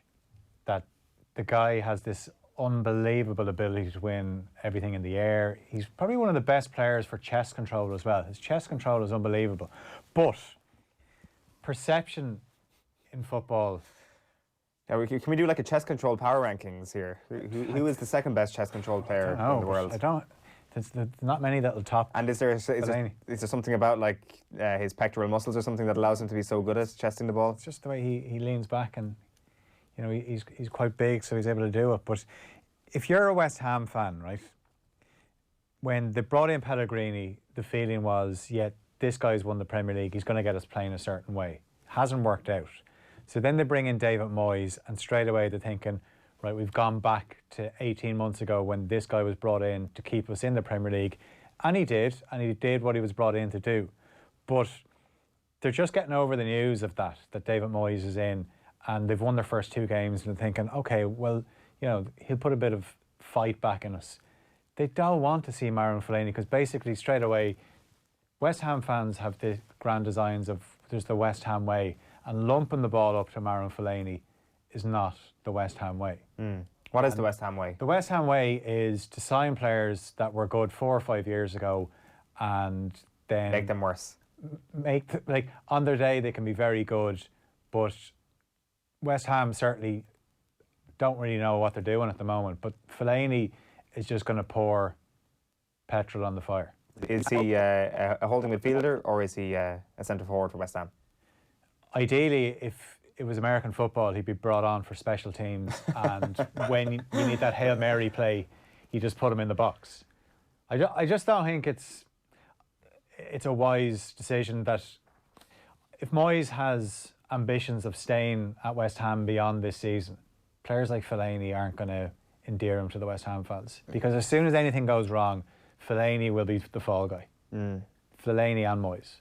Right, former Celtic Moussa Dembele could be on the way to London. Spurs have upped their interest in the attacker following the news that Harry Kane is out until April. Spurs are also linked to Thomas Lemar in Lyon, and Tottenham have agreed a deal worth £28 million for AC Milan and Poland forward Krzysztof Piatek, 24. That's a done deal, according to the Sun's sources. How will Jose manage this Kane crisis, Phil? And will we be speculating whether the team is better without Kane by the end of the month? Kind of sounds familiar to 10 months ago. No, I can remember this time, this time last season, they went on a very good run, got themselves very close to City and Liverpool, and then Harry Kane came back for a game against Burnley. He actually scored, but that was the one where Pochettino had a meltdown at Mike Dean, and their form fell off a cliff. Obviously, Kane got another injury, and declared himself fit for the Champions League final, which he clearly wasn't. But I think it's going to be different this time, because one thing we've noticed since Mourinho's come in, they're playing more direct football. Kane's 6'2", that fits into it. Can't play direct football with Son and Lucas Moura the way Mourinho would like to. Piontek's 6 foot. Now I tell you, Jose Mourinho wouldn't mind bringing in Marouane Fellaini. Do you remember the day Jose Mourinho became the Spurs manager? I said he'd try and sign Zlatan. You did. Zlatan has obviously gone back to AC Milan. And the statues had a hard time. Absolutely. But I would say if Zlatan was available now, Mourinho would think, yeah, I'll bring him in short term because he is the big man that I can play up to. So, well, I'll tell you who they should sign. Olivier Giroud. Former Arsenal man, becomes a Tottenham hero. Imagine that. Looking for a club, doesn't want to lower himself to a bottom half club because he's got a gigantic ego, and I suppose you can do when you're a professional footballer and you're that handsome. But he wants to play for a top club. He wants to get into the France team, let alone the squad for Euro 2020. Spurs would be a perfect fit for everybody. I don't know, because Spurs like to play quick on the break, and one thing Giroud is not very good at is running. Great at holding the ball up, but he's just so slow. And kind of suits teams when they play at home if they have more possession, but away from home if you're trying to play counter-attack. And that's where Spurs could be good without Harry Kane. They might be a bit better in counter-attacking, but in certain games where they like to go direct or get balls into the box, that's where they're going to miss Kane. And like, was Zlatan going to bring all this pace? But he's a bit faster than... He's a bit clever and smarter than Giroud as well. And... like, give me... I'm trying to think of Giroud. Give me the big forward who is going to be fast. Like, I mean, like Harry Kane, probably maybe a bit of an exception in that regard. Like, yeah, I wouldn't even say Harry Kane is explosive. No, he's not. He's a powerful runner. But he hasn't. He's got a lot quicker over the first 5 yards. But also as well is his play in terms of his creativity has improved a hell of a lot. And I wonder, is that something that he's worked on because he's picking up more injuries, that maybe he's thinking in the long term that eventually I might be playing a more withheld role, and I mightn't be the main man, but I could become a creator, because sometimes his distribution is excellent. I don't know if signing somebody like Piontek is going to be, like, a loan signing makes more sense, because you know if you sign as soon as Harry Kane's back fit, you're gone. You're sitting on the bench, which, by the way, just demotes Troy Parrott down even further. Well, at the moment, right now, there has been no signing made, well, unless the Sun is right and that he signs today or something like that. Where does Troy Parrott suddenly sit now? Does Jose just continuously use 2 subs and leave Troy Parrott on the bench? Does he get any look in at all? Yeah, he's done that. He did that obviously last weekend. I remember, if you think back to the Bayern Munich game when we thought this is going to be it now, his Champions League debut, we brought on Wanyama at the end, and it's just a slap to the face of all Irish fans wanting to see Troy Parrott make his Champions League debut. But Piontek was at Genoa, had an unbelievable spell there, got signed by Milan, kept the run going, but Milan have been dire this season, 12th in Serie A. They've changed their manager. So I don't know what kind of confidence levels he has, if he's going to solve their striking issue. But going to play under Jose Mourinho at low confidence is a match made in heaven. Yeah, and the only thing is, if he does sign you, he's going to like you. You know, it's not going to be like some of the players that he's gone in, and Dombele is the one that he's already had an issue with. Obviously, he didn't sign him. He was meant to kind of make them a bit tougher in midfield. He can see a pass as well. But yeah, I don't know. I just, it hasn't been great for Mourinho since he came in. He had a few wins early doors, which, you know, it's all pointing that to the fact that Levy didn't give Pochettino money to invest in that squad. And it doesn't look like he's going to give him a truckload of cash in January to Mourinho. Sticking with Spurs for a moment, the Evening Standard report that Manchester United have accepted that Christian Eriksen would rather go abroad than come to Old Trafford. We'll keep an eye on the interlink here, it says in my script. Yeah, well, obviously, Christian Eriksen, still a Spurs player, sees plenty of the Premier League, seen enough of United to think, no, I don't want to play for them. Like, Spurs isn't really floating my boat anymore. But does Antonio Conte love Christian Eriksen? I'm sure like, he seems to just like have like a list in his room or something of players he admires, and regardless of like time being an actual factor in aging human beings, he seems to just stick with that list forever. Ashley Young, case in point. And do you know what?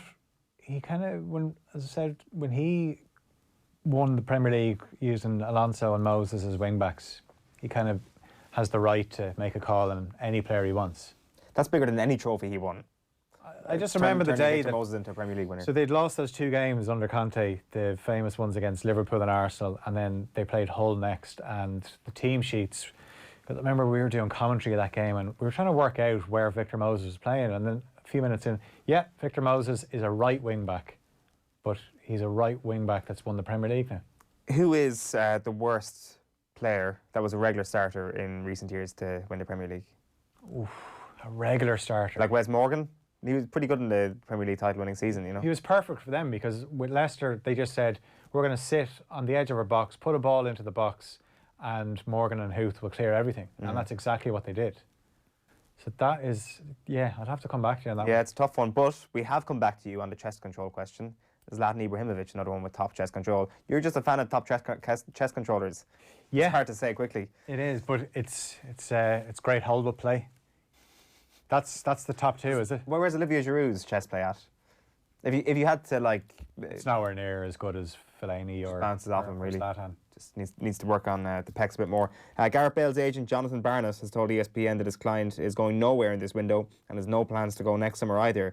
Madrid have been counter-briefing, and a source... I love that phrase, counter-briefing. And a source told The Telegraph that they still want to offload him, but they realise that, given his contract terms, it will be hard to find a buyer. So after struggling at Real Madrid, will Bale ever make an impact at a top club again, or is he eventually off to the likes of the US or China? I think he's just happy to stay in Madrid, see out his contract, earn loads of money, keep working on that golf game. So when he does give up football, we'll see him on the European tour. He'll try and follow in the footsteps of... It'll be the web.com. Who was it? Julian Dix had a crack at it. There was another footballer as well. It's mainly tennis players. Lendl, Kafelnikov, Shevchenko actually. He's Steph Curry in the States. Yeah, so definitely Bale. This has got to be an ambition of Bale, maybe to try and win a pro tournament at Celtic Manor. What a dream that would be. But I just think his wages is always going to be an issue. That to pay such top dollar for a player, you want to be getting an unbelievable player, which on his day, but he's too injury prone.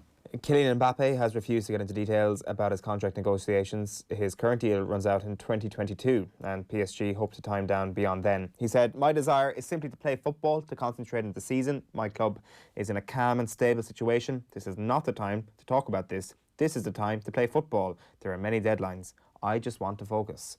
Phil, could he be the face of Liverpool's Nike era, and will putting a player like Mbappe into the Klopp mix work?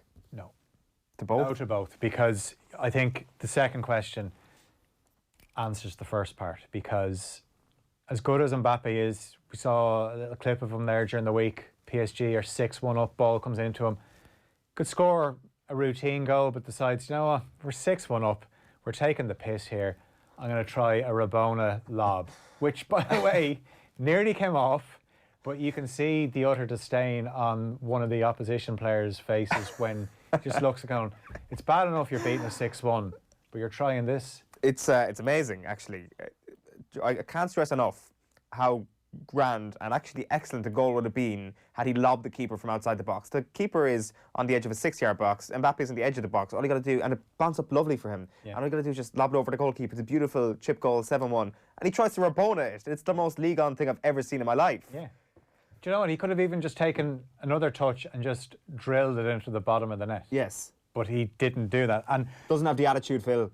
No, well, see, if he was to sign for Liverpool, and Liverpool fans, I can imagine if they see Mbappe holding a Liverpool jersey, what a statement it makes. But also, Liverpool's success under Klopp is built on hard work. And yeah, there's players there that have nice wage packets, but a lot of them have got renewed contracts, and they've got improved terms, and they've earned those. The likes of Andy Robertson, Mane as well. Like, Mane is a player that's actually coming to the end of his contract, well, not this season, but next season, where they'd be a little bit worried about that. But you throw Mbappe in with a huge wage packet, and you think, this guy doesn't work as hard as us. Yeah.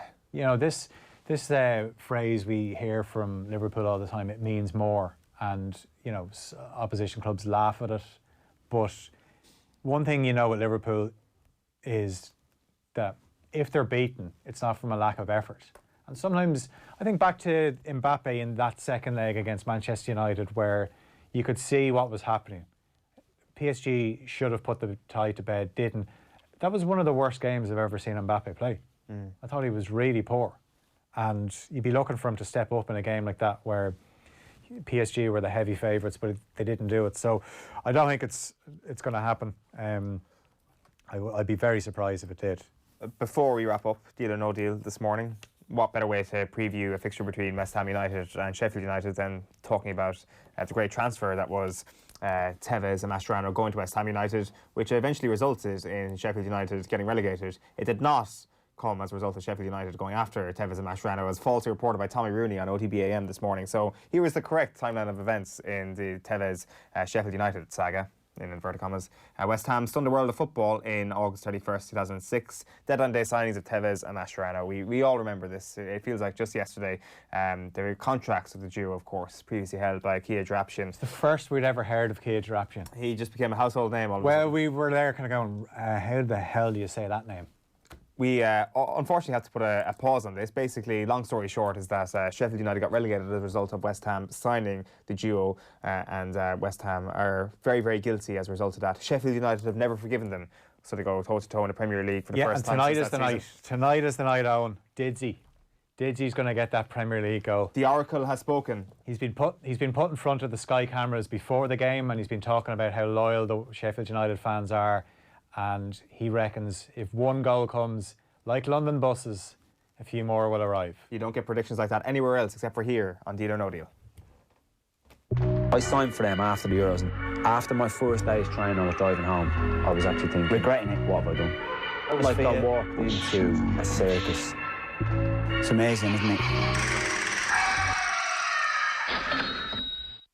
It was an 11-11 one day, and one of the first team were playing the reserves, and the reserves were short a couple of players, so they went over the other training ground and just brought over Aaron Wan-Bissaka and said to him, "Can you play right back, please? Because, you know, just fill in the numbers or whatever." And he played right back, and he had Wilfred up against him, and he absolutely tortured Wilfred. And I mean, like, it was one of those eureka moments where everyone was like going, "No one's ever done that to Wilfred before." And I think there was the coaching staff were hurrying off for a meeting upstairs, and everyone was like, so then there was a 23s game a few days later, and they came down and they said, "Look, he's playing right back," and he just took to it. I'm not lying to you, it was just like a light switch went off, and the guy just took to it. And then a couple of weeks later, he was overtraining with the first team, and it got to the point where, like, we used to tease Wilf after training, like, about Azza, you know, locking him up in training and stuff like that, and Wilf would get very upset about it. We used to tease Wilfred an awful lot about that, because he was, you know, Wilfred's game is pace, you know, and one thing that Aaron Wan-Bissaka has is he's quicker than Wilfred. So every time Wilfred pushed it past him, Aaron could just, and he has those long legs where he just reach around with the tackles, and he used to just torture Wilf every day, training for a year basically. Damien Delaney chatting about Aaron Wan-Bissaka there in last night's football show. We're getting back into this morning's top 5 stories on OTB AM. We've spoken already about Declan Bonner. If you're just joining us, he has pulled Donegal from the McKenna Cup. News emerged of that last night. Dunn's warning, that was Richard Dunn in his column in the Herald this morning, chatting about Irish players needing a balance between patience and also going hard when it's required in reserves games and in games away from the spotlight. Mo Farah regret. He has come out to say that he would have stepped away from Alberto Salazar sooner had he known about the allegations sooner. And then the last 2 stories, which we haven't got into so far this morning, so we're going to touch on them now, is Kane and Jose and virtual insanity. You may be confused as to what virtual insanity means. This is a Jamiroquai song with a great music video. We'll come back to that in just a moment. But Harry Kane and Jose Mourinho, Spurs fan, Spurs fanatic, John Duggan is with us in studio. Hey, Owen. Interesting piece written this morning in it's carried in the Irish Independent from the London Independent. Mourinho, the pundit, hints at his plan to stop Klopp machine. So, of course, it's Liverpool against Tottenham Hotspur this weekend in the Premier League tomorrow night at 5:30. So Liverpool's only draw so far in the Premier League was against Manchester United. Jose Mourinho that evening was a pundit on Sky Sports. After the game, a little bit sassy towards Jurgen Klopp, I think it's fair to say, Jose.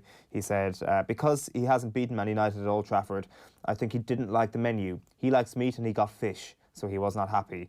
So then he gets into a little bit of a kind of a slew of words about how to beat Liverpool, or how to stop them at least. And he says, Liverpool are much stronger playing against opposition that gives them chances of transitions and counter-attacks. For me, Liverpool lack quality as a team against a low block, which is sometimes a problem they have. They have a fantastic record of so many victories, but I think they have some limitations against teams with low blocks.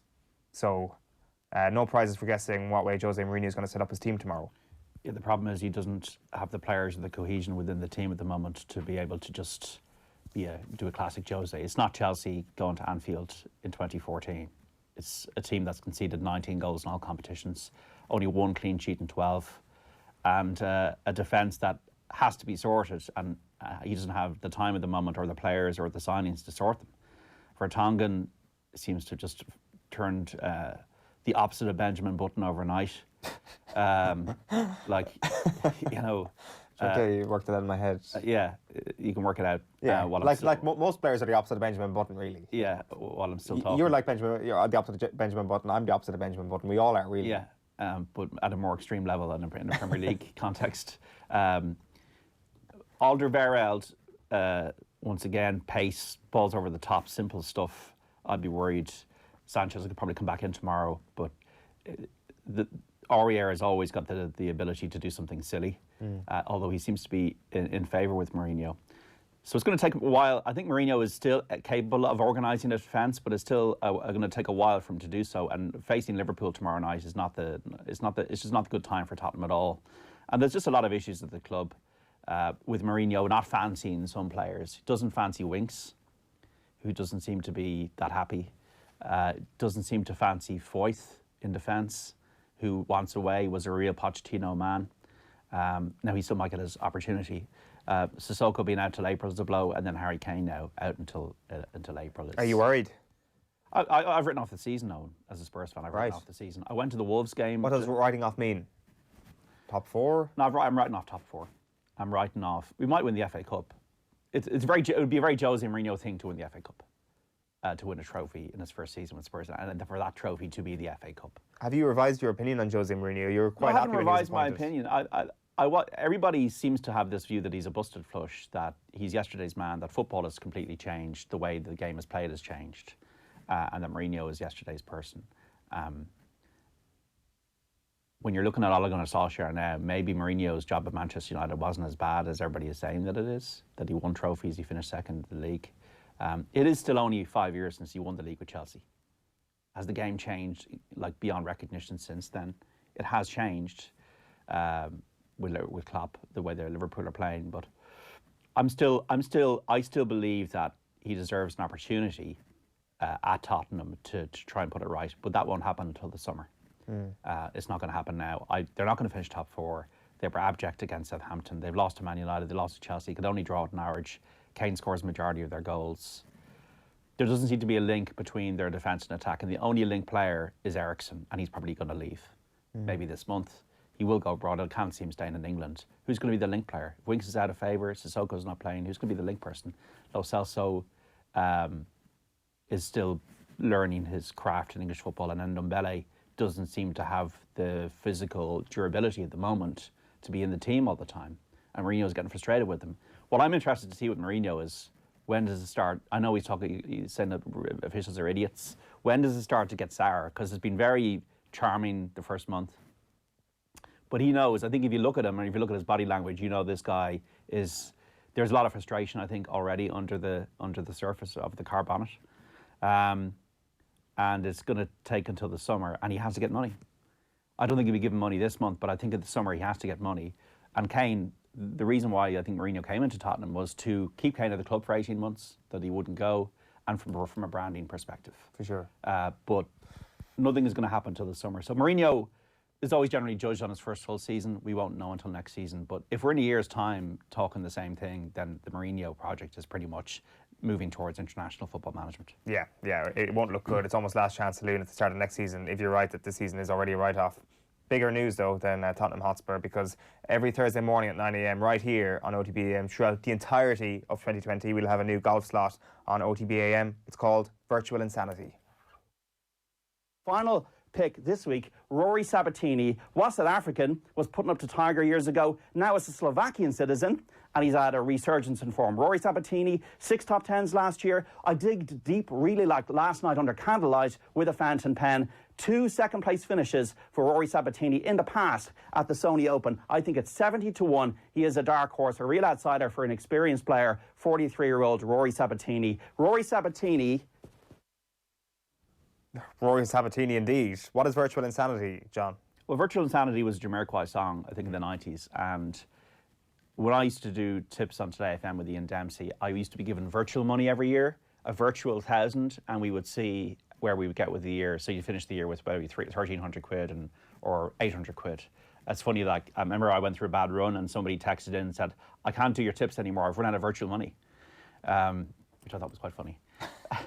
So Virtual Insanity is this new concept where I love golf betting. I think golf is where the money is if you're betting. Now, obviously, folks, you always should gamble responsibly. Never gamble more than you should afford. Oh, gamble €1, gamble €5. Use it as something as an interest, not as something that should be more serious than that. But I do believe the money in betting is not in Gaelic games or in rugby, it's in golf because the odds are really good. I know there's a big deeper fields, but I do find over the year you can get some winners. And over this week so far, how are we looking? Well, it's only the first day. Yeah. So there's a lot of BS in my delivery and all this kind of stuff. Of course. But Rory Sabatini is in the top 10, 2 under par last night at the Sony Open. Sung Jae Im, 1 under par. Brian Stewart, he's flamed out. He's 3 over par. 3 golfers every week, every Thursday. USPGA Tour.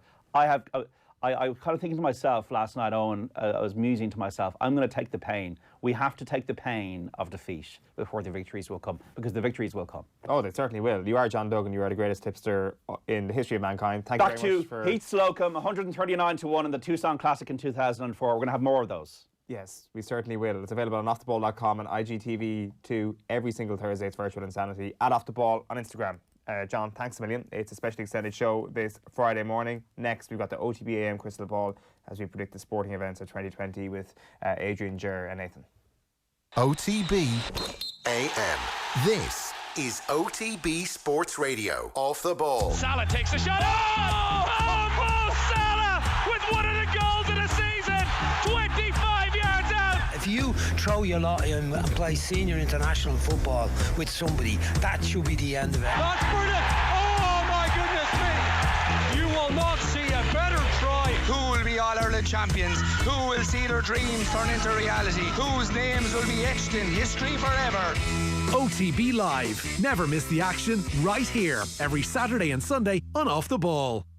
The Sport Ireland campus Blanchardstown is the home of Irish sport, not just for our athletes, but for you and the community. For families, check out our kids camps, sport academies and birthday parties. For adults, why not join our newly refurbished gym with a 50-metre swimming pool, or book one of our world-class indoor or outdoor facilities, including our athletics track, sports pitches and courts. And for companies, check out our team building days, conference facilities and events. All this and more at sportirelandcampus.ie. OTB AM.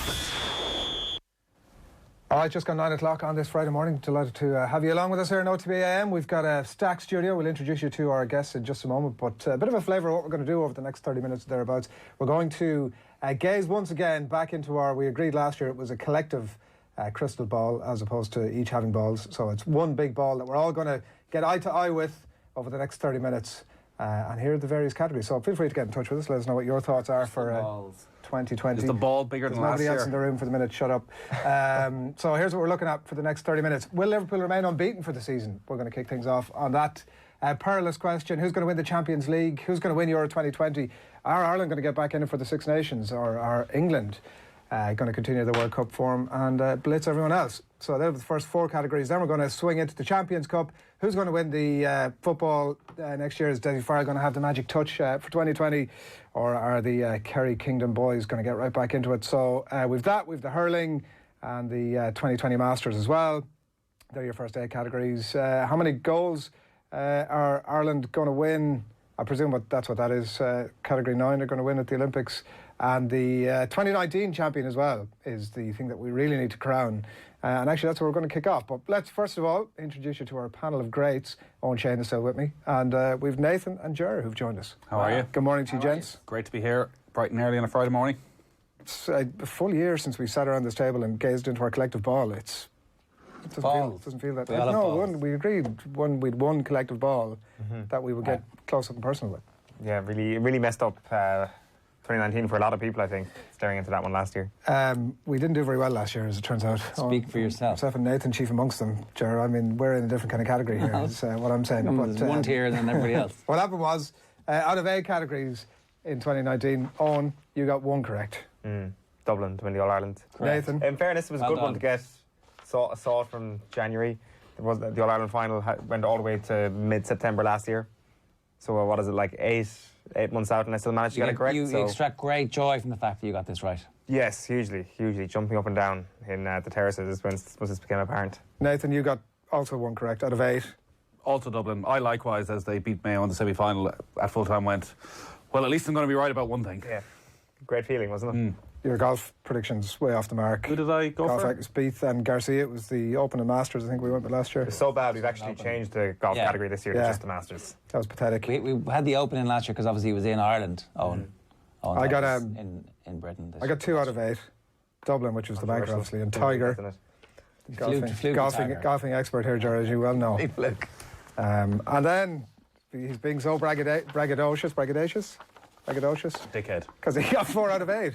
That is, to be fair. Well, it's not bad. And I was close. I was trolling the Munster fans by saying Munster were going to win it as well. We both went for Munster. I don't know what sort of crack we were on last year. But I was trolling them. I would have said Leinster, so I would have been wrong. But I would have been wrong. I would have hit the crossbar, each way. I would have said Saracens, but I didn't. You should have done then. So what did I get right? Tell everybody what I got right. I don't know what you got right. You got Liverpool to win the Champions League. Correct.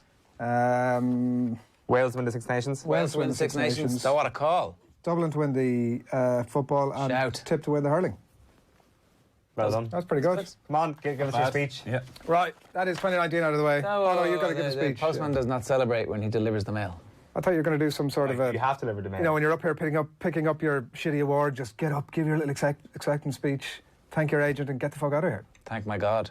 Yeah. Well, obviously as an atheist, I only have one God, and that's me. That's it? That's your... I thought you'd have... Postman does not celebrate delivering the mail, Adrian. Move on.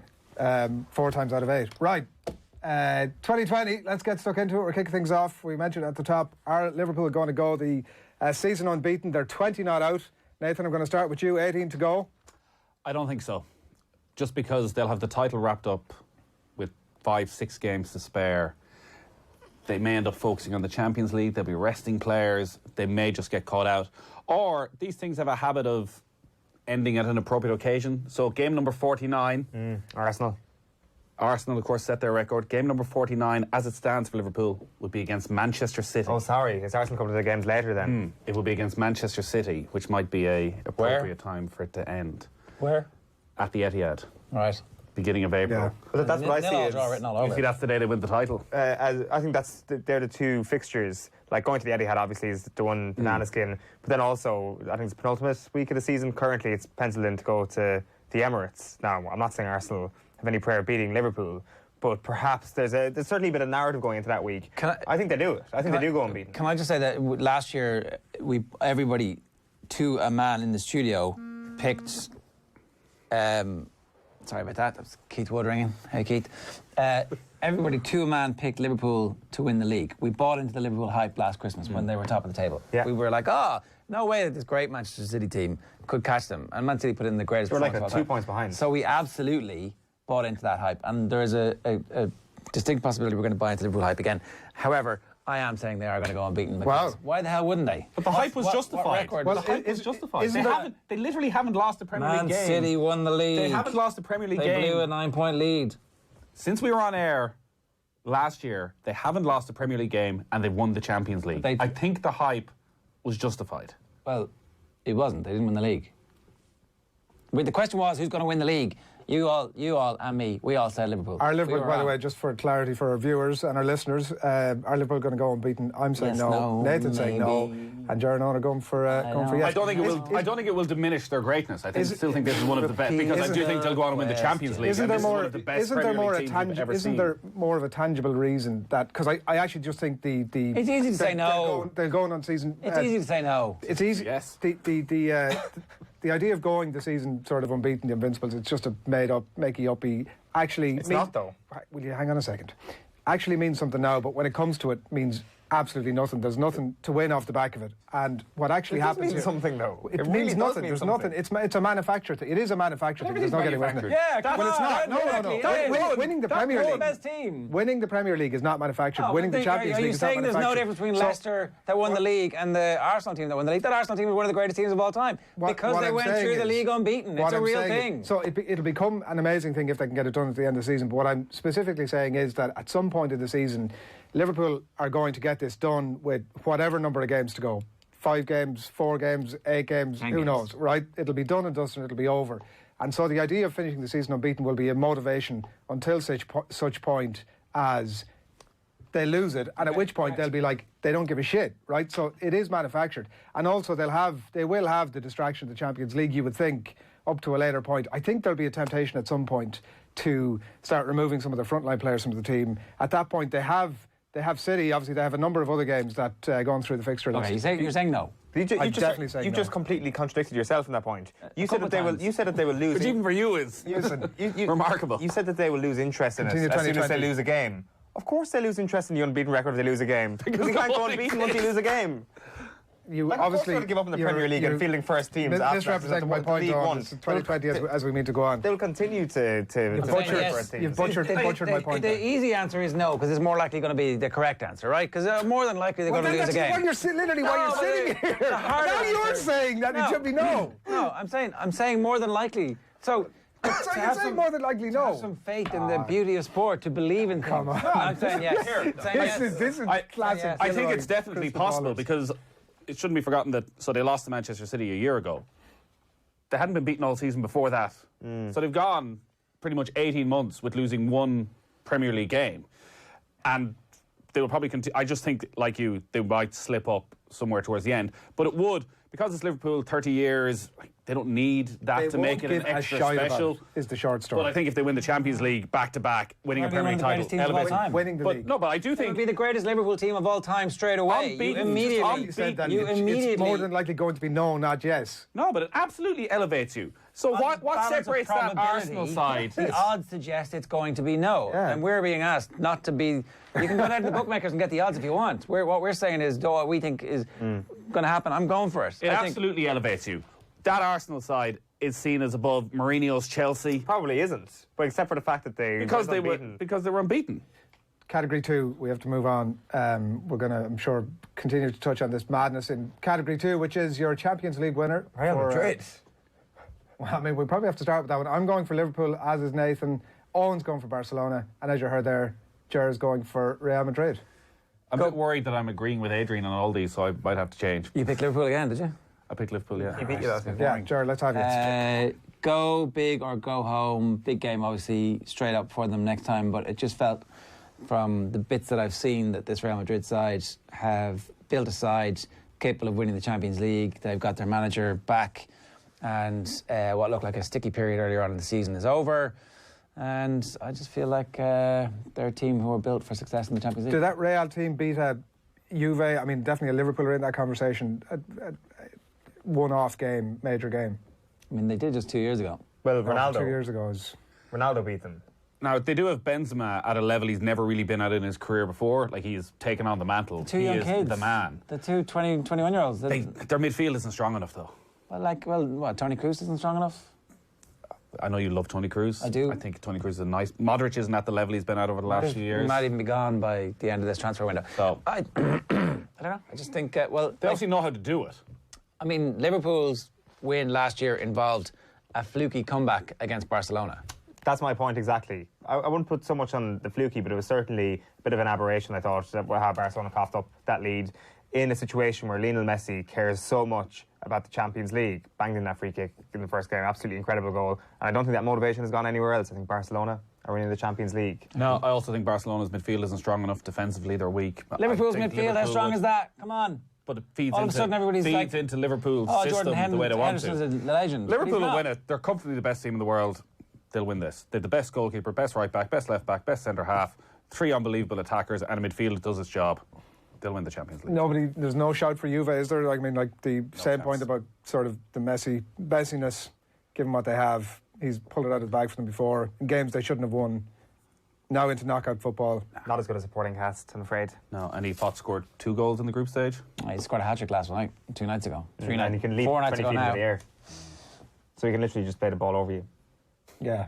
And conversely, my sort of part of my argument is from the Liverpool end of things that they will have the Premier League wrapped up. They can take the foot off. They can put the kids out. Not always a great thing. I mean, is the Champions League final also a month after this year? Is it a bit closer? It's about 3 weeks, yeah. So that team will have celebrated the shit out of the Premier League. The unbeaten Premier League. A year and a half. Exactly. But that happens Bayern Munich a lot, where they wrap the league up by March and their form drops off because they don't have any competition. And they don't win the Champions League when they are sometimes the best team. I'm going for Real Madrid. Right. Moving on to Euro 2020. We don't know if Ireland are going to be there yet, so I presume that means that none of us have gone with our home nation for that exact reason. But who's going to win Euro 2020? I'm going for England. Ger and Owen are going for France. And Nathan is going for the Dutch. Straight away, Owen has given me the look of what the hell are you on about? Is that? No, let's go for it, Adrian. Let's hear it. Yeah, it's mainly based on they obviously have a very good recent track record. Are they? They have a very good recent track record at major tournaments. They could have very easily gone. The last tournament, the previous one, they were humiliated by Iceland. You just judge me on your last tournament. And looking at the team lineup. Looking at the team lineup from 2018 versus where they're at now, when you consider that Rose, Dyer, Stones, Trippier, Jones, Delph all started their last game in 2018, most of those aren't going to be involved anymore. And you consider the level of player that's coming in on the back of those.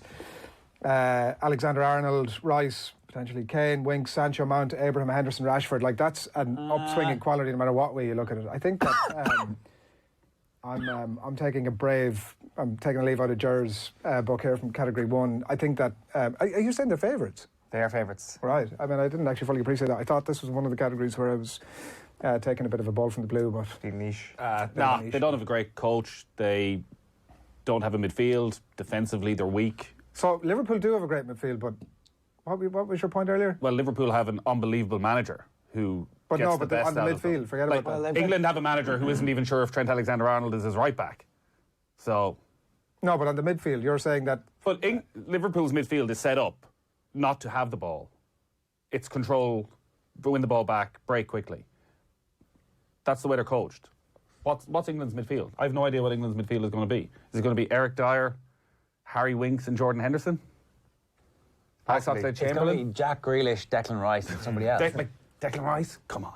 Yeah, you didn't have a list of players there who aren't very good. Yeah, you said Rice, you said Tammy Abraham. I'm saying, I think that that's an upswing in quality when you consider some of those players. Danny Rose was brilliant for a period. Here, speaking of highlights that I hadn't even thought of 2020, so obviously there's a very good chance England come to Dublin in the last 16. Imagine the reception Declan Rice is going to get when his name is announced. It'll be glorious. Will a lot of Irish people get tickets for that game?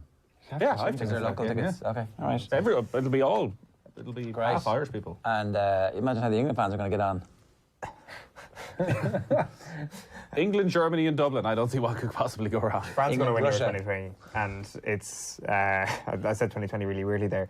They're going to win this tournament because you list off a certain amount of players. First of all, I disagree with the Dutch thing. Ryan Babel got a cap recently for the Netherlands. Now and he's playing bloody well. He's playing grand, but he's at a level come on. in comparison to take off those some of his own teammates, for example. Is there enough quality across the board with the Netherlands? I'm not quite sure. It's not necessarily. So France obviously have the best squad. Yes, clearly. Virgil van Dijk is the most important player in world football. This is Nathan's going to go through every category with some reference. Sweat is just When we get on to the Six Nations, he'll still be talking about Jordan Henderson in midfield.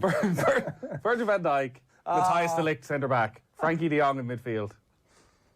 Run the show. They also have a very straightforward path. Are you saying Frankie de Jong is right up there in terms of quality midfielders? Yeah, but I think because you slacked off Barcelona's midfield in my take earlier on. You're manoeuvring arguments around for your own take. Different managers, different systems, different styles. It suits the Dutch. think there's a really good... Like, Ryan Babel's playing way above where he normally is. Quincy Promes, guys like this. Don't get me wrong. Donny van de Beek. You just name your names now. That's what you do.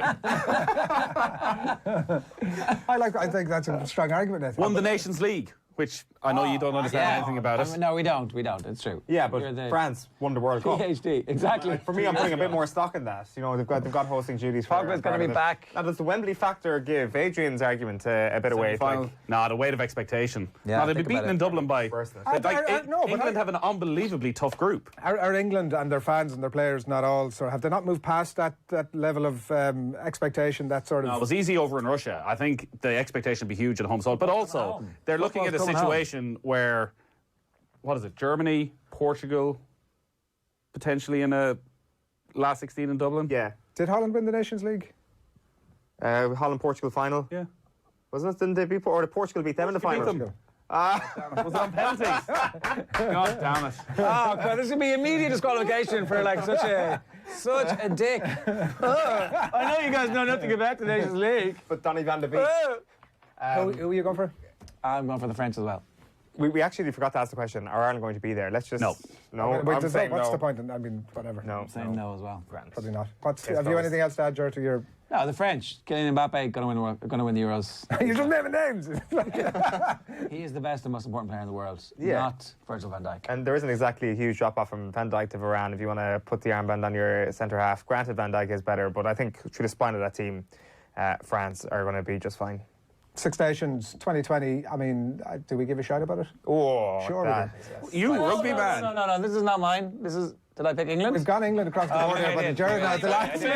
You went with the easy answer, did you? I did.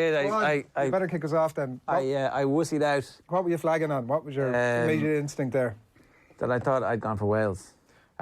It's Twickenham for Ireland and Wales this year, so case closed as far as I'm concerned. That's your case for having been at the Rugby World Cup. That's your case for. I thought we could have something a bit more informed now. The Welsh don't give a shite about Twickenham. Dipped your crystal ball in Japan for. Let me reach for the crystal ball level of analysis here. Oh yeah, Maro Toje, Matthew Vunipola, Billy Vunipola, Henry Slade. Eddie Jones. Yeah. Have you something else? Haven't changed coach. They're the best team in Europe. They're the best team in the Northern Hemisphere. They have their two most important games at home. Wayne Pivac. Pivac. What are you doing helping him out? Yeah. He was on the former Scarlets. wriggling. Yeah. Apologies. Former Scarlets coach. I would have got there. So we're all does anybody have anything interesting to say about England, or is I mean, is it worth maybe just discussing what's coming after that, like in terms of from an Irish point of view, what sort of Six Nations is this going to be for us? So we're going to beat Scotland, we're going to beat Italy. And that's it? Beat Wales at home? We're Wales at home. Sexton will be back. I think we win either the France game or the Wales game, and then we lose one of them, and then Bear we lose in mind, England. we squeak out wins in France. Even like when the drop goal. But apart from the Grand Slam, the drop goal, the one previous to that, they had a try in the corner that the TMO called back for a forward pass, which we, And also France are back. A lot of times, and France are definitely much I mean, better. in the way that France are back, and then the Six Nations kicks off and they're shite. Yeah, I don't know. They look good. Better. They look very good. But they do tend to do that at World Cups. It's true. And look, there might be a hangover from that perspective, but like, I'm predicting 3 wins for us. I don't know where that third win's going to come from, but 3 wins and finish third. And that might make it an amazing Six Nations for us because we might bring through a whole load of players. Well, you guys were talking on Wednesday morning about. Yeah, exactly. So, like, if you had a back row, we were talking about Jack O'Donoghue, Caelan Doris, and Deegan, or Van der Fleer. Yeah, this is never going to happen. And why not? Well, if it is ever going to happen, now is the time for it. The back three, Andrew Peter O'Mahony will be playing. CJ Stander will be playing. But they shouldn't be. But they will be. But they shouldn't be. And here's the thing: I don't think they will be. You think he's going to go with an all-Leinster back row? No, I said Jack O'Donoghue. Oh, sorry, but you think he's going to go with these young players ahead of... Well, if they're your best players playing in form at the moment, so put Stander on the bench, put O'Mahony on the bench, go with a 6-2 split, given that we've got no fit backs. Yeah. And also, in terms of your Andy Farrell's dealings with those players, it's like, listen, this is the first tournament of my reign. I got to get in. I got to sample some players. In terms of explaining himself to the IRFU, it's the first year of a World Cup cycle. If I'm ever going to do it, now has got to be the time. The heat is off. In terms of explaining himself to the public, it's the same reason. Like we can all go on stomach and defeat to England, right? Your backline after that though could be so whoever you pick at scrum half, it's probably going to be Cooney. Has to be Cooney. Well, so then it's Cooney and it's Ross Byrne. But after that, it's like Bundy and Gary Ringrose, Stockdale, Larmour and Conway. What a backline that is. Will Addison is a shout surely there at full back. Maybe, but I think Larmour's reached a stage where he is genuinely world class. We're not seeing enough games with him because they're managing his time, and when they stop doing that, it does look like they're headed that way. He's obviously played a bit there for Leinster over the last few weeks, but what I'm saying is ultimately that I think that this could be a great Six Nations for Ireland, regardless of what happens. So we can win 4 games. Of course it is. If ever there was a line from a rugby man, even if we lose all the games, it's been a tremendously positive experience. Such bullshit. Go on. Explain that. No, it's just Nathan's negative outlook on life. That's not like he's this is like you're already teeing it up that if they lose 2 or 3 games, it's been tremendously positive. Like he does have to go down your route for it to be anyways positive, which is you throw a load of them in there. Well, say for example, you pick Stander and O'Mahony and I don't know, it would have to be Josh Van der Fleer at this stage probably, and then you pick Murray at 9, and so Sexton's not fit for the first game. It's probably Ross Byrne, but maybe. It has to be Ross Byrne, really, doesn't it? There's nobody else you can pick at this stage. Carty. And then, he's back, isn't he, Carty? And then the team gets beaten. On the squad, even. Right. And then the team gets beaten. What happens then? What are you actually suggesting? No, I just think it's going to be an incredibly difficult Six Nations. He's suggesting no, but that's just a nonsense throw. What are you actually? He's suggesting that rugby people do not hold themselves to account. What am I suggesting? Yeah. Well, clearly that. Well, that's just a load of horseshit. Like, not really. It's not where I'm coming from. I'm saying that this could be a very positive Six Nations for Ireland, regardless of results. Or we look at it and go, if you lose all 5 games, no good. No, or we look at it and go, poor old Jack O'Brien was thrown in at the deep end, got battered by England, got battered by Wales, and his career never recovered. I'm not clearly. I mean, if you're suggesting that, I think that we get beaten by Italy and Scotland, and there's any way that it's a good World Six Nations for us after that, obviously that's ridiculous. I just think it's so difficult for Farrell because there's so O'Mahony, Stander maybe don't deserve to be in the 15, but if you're putting them on the bench and you're putting Murray on the bench and you've Ross Byrne starting it out half, suddenly having that unbelievably exciting backline aren't getting any of the ball. Well, I think it can be a transformative because of the 10. I think it can be a transformative couple of months for Ireland. And that's your front 5. So you're still picking. You're probably picking. Kilcoyne hasn't played enough games yet, so you're probably picking. Is Healy fit? He is. So it's Healy, and then they have a question mark at hooker, and maybe Ty Furlong is also on the bench, and you're starting with Andrew Porter, and then you've got James Ryan. I don't think so. And but if you're going to make the argument that these guys are going to be the dependables who are going to give the ball and make sure that everybody has clean ball out the back. And at that point, I'm not saying Andrew Porter's far off him, but I don't think you'd be too experimental. No, at that point you're moving into experimentation or trial as opposed to Andrew Porter's pushing him. Andrew Porter got picked for Leinster recently ahead of him for a Heineken Cup match. It's a good question. I would have said it was one of the interpros, but Furlong was on the bench. The gap isn't huge. You can get away with Porter 100%. It's not getting away with it. Porter's reaching that level where he's starting to excel. Ronan Kelleher, I don't know if he's going to be fit in time. He's going to have enough game time to play hooker. But like, I would still expect that front 5 to go and dominate against who? Scotland. Scotland, okay. The first game. That's what we're talking about. I haven't heard enough from our resident rugby man in this conversation. So how many games are Ireland going to win? Things off. 3. Saying the same thing as me. So England, Scotland, Italy, and is that a disaster? Wales. I'm probably thinking 3 as well, and actually, but being positive about it. Whereas you're saying I think anything less than 3 is a disaster. Like I started off by saying who gives a shite, which is what I mean about like who really cares about the Six Nations this year. But who really cares about anything then? Now let's move on. So if Ireland win the Six Nations, will you go?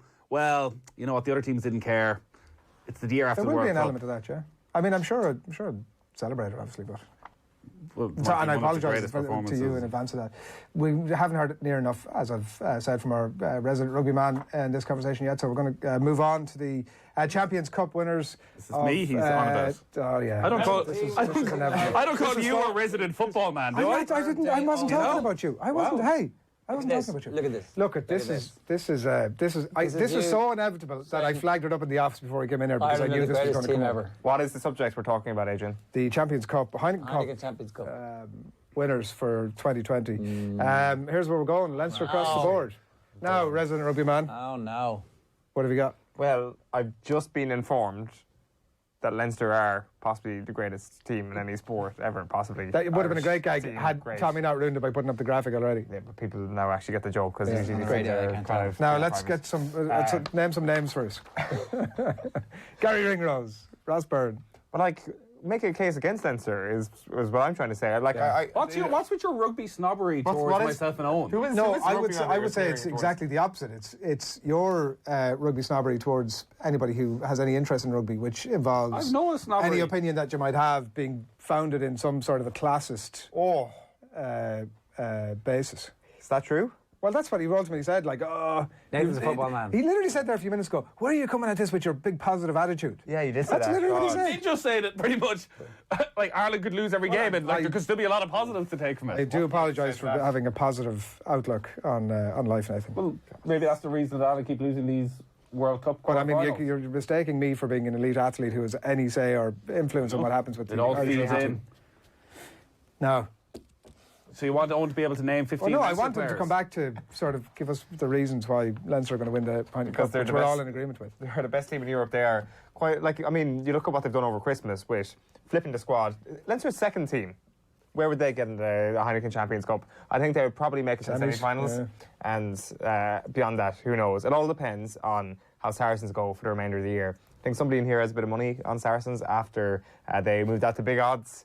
It could be me. I moved out to big odds after we thought that they were just completely tanking the Champions Cup. Perhaps they're a bit of a dark horse. I never said they were going to tank. I think that's too much of. Even after they put the team out the first week, I was like, they're not going to. It's a possibility of winning a trophy in a season where they have no other possibilities of winning a trophy, and they've got a good chance of doing that. So and as long as they can get if they can nail survival, which looks as if they're pretty much on course to do. They will. Of course they're going to. There will be refereeing decisions which go their direction as the season ends because they want Saracens to stay in the Premiership. There is no way that anybody's going to allow Saracens to drop down. Giant bleep just went over there. Tommy! He's left the office. I don't know. It's an opportune time where he's just quit his job. This is basically going to be the most predictable 4 or 5 months of rugby then. That we know who's going to win the Champions Cup. We know who's going to win the And also just to add that we don't expect there to be any decisions that are. We expect the referees to be obviously predictably fair, predictably impeccable. Yes, exactly. So basically, you can just write off the start of the rugby year, and it's done. We've sorted it. Yeah, here. nobody's mentioned Toulouse, who are actually the second favourites since our conversation. Saracens are third favourites, despite being 7 points. Adrian, is that the French are flaky. Toulouse are good. Do you know which Toulouse side will show up? Well. Right. It does put a lot of pressure on Leinster, though, doesn't it? Where did it all go wrong? If they don't win it, it's going to be a bit of a bottle job. Unless they lose to a full-strength Saracens. It would be very disappointing. They're a mile ahead of everyone else. Is it automatically a bottle job if Toulouse put in the greatest performance of all time against them? Is it? Is that not Our collective ball rolls on and moves into the sphere of Gaelic football. The All-Ireland football champions for 2020. It's an even split here. Kerry and Kerry for myself and Ger. Dublin and Dublin. This is as predictable as this crystal ball thing. You two are going for Dublin because neither of you actually believe that. You somehow believe that. I'm sure that Mayo are going to win it, do you? No, I 100% believe Dublin are, and both of you believe Dublin are going to win it as well. But obviously, you've taken the business point of view, which was you have taken the business point of view, which is we have a sports radio show that we have to talk about GAA week in, week out, and we have to pretend that there's some sort of a rival for Dublin where there's That's not true. There is no rival for Dublin at all. Stop throwing shade and actually. Were you at the All-Ireland final, the first game last year? The draw? No. Right. So I have seen it, though. Yeah. Oh. Did you hear what happened? Apparently it was a draw. I was wondering when I arrived at the replay what happened in the first game. Jeez, I thought Dublin had won that one. But here we are. You think this is all going to be seamless? Cluxton thing doesn't matter. Desi Farrell thing, he'll just pick up where he left off. Cluxton got a broken arm? Is that what arm in a sling, anyway. Arm in a sling, yeah. Beep. Go on. What's the? I don't think that's libelous, is it? No. What's your rationale? Ultimately, is more the same. Yeah, I don't think it's only them or Kerry. You're not even entertaining a conversation about this lad. Or about Mayo. About Mayo, I just think the Super 8s actually go against Mayo. I think Mayo are a one performance, big day. Have they fallen back now in a way that the expectation isn't there anymore? I think the expectation, unfortunately, it may not be there right now, but beat Donegal in that first league game, and they're the England of Gaelic football, really. I suppose when you think about it. Well, no, England have only got like 50 years of pain. Like that constant expectation and public demand. Obviously, James Carr turned into Diego Maradona for a period last summer. So if that happens, and you did extraordinarily well out of that. Well, I didn't get anything out of it in the end. It turns out there's no money in social media. Few followers, I'm sure. Yeah. From parts of the world I had never expected. The gap is still big, guys. I don't see how you can. Like, I know you're trying to be cool and hip and edgy and all that sort of stuff. I don't think you actually even deserve to speak in this conversation. Grand. Because it's just Yerism, isn't it? Like, are we... Fine. Do you know what I mean? Like, I can't trust the anything on this topic that comes out of your mouth. But, like... Did you watch the replay last year? Did you see that Dublin are still probably 5 or 6 points better than Kerry? Badly in the replay. I'd be a bit like Jared. I tend to say that with the drawn game that Kerry were within a fingernail of getting it done. Like they were. Kerry blew chances last year that I don't think they're going to blow again. And also the young players will be a year older and a year better. I also think that you can't quantify the difficulty in winning 5 in a row, right? So you can't just blah, blah, blah away, they're going to be the same team again. Automatically, the number of people going training is different. The group is a different group with no Bernard Brogan, who apparently was sensational in training, like absolutely helping to drive standards and rampant in various training matches. Like, does it mean the same to them to win 6 in a row as it did to win 5 in a row? No. I actually don't think it does. No. Like, I know a lot of them are going to be like, oh, it's not Conor Callaghan's 5th in a row. He didn't do 5 in a row.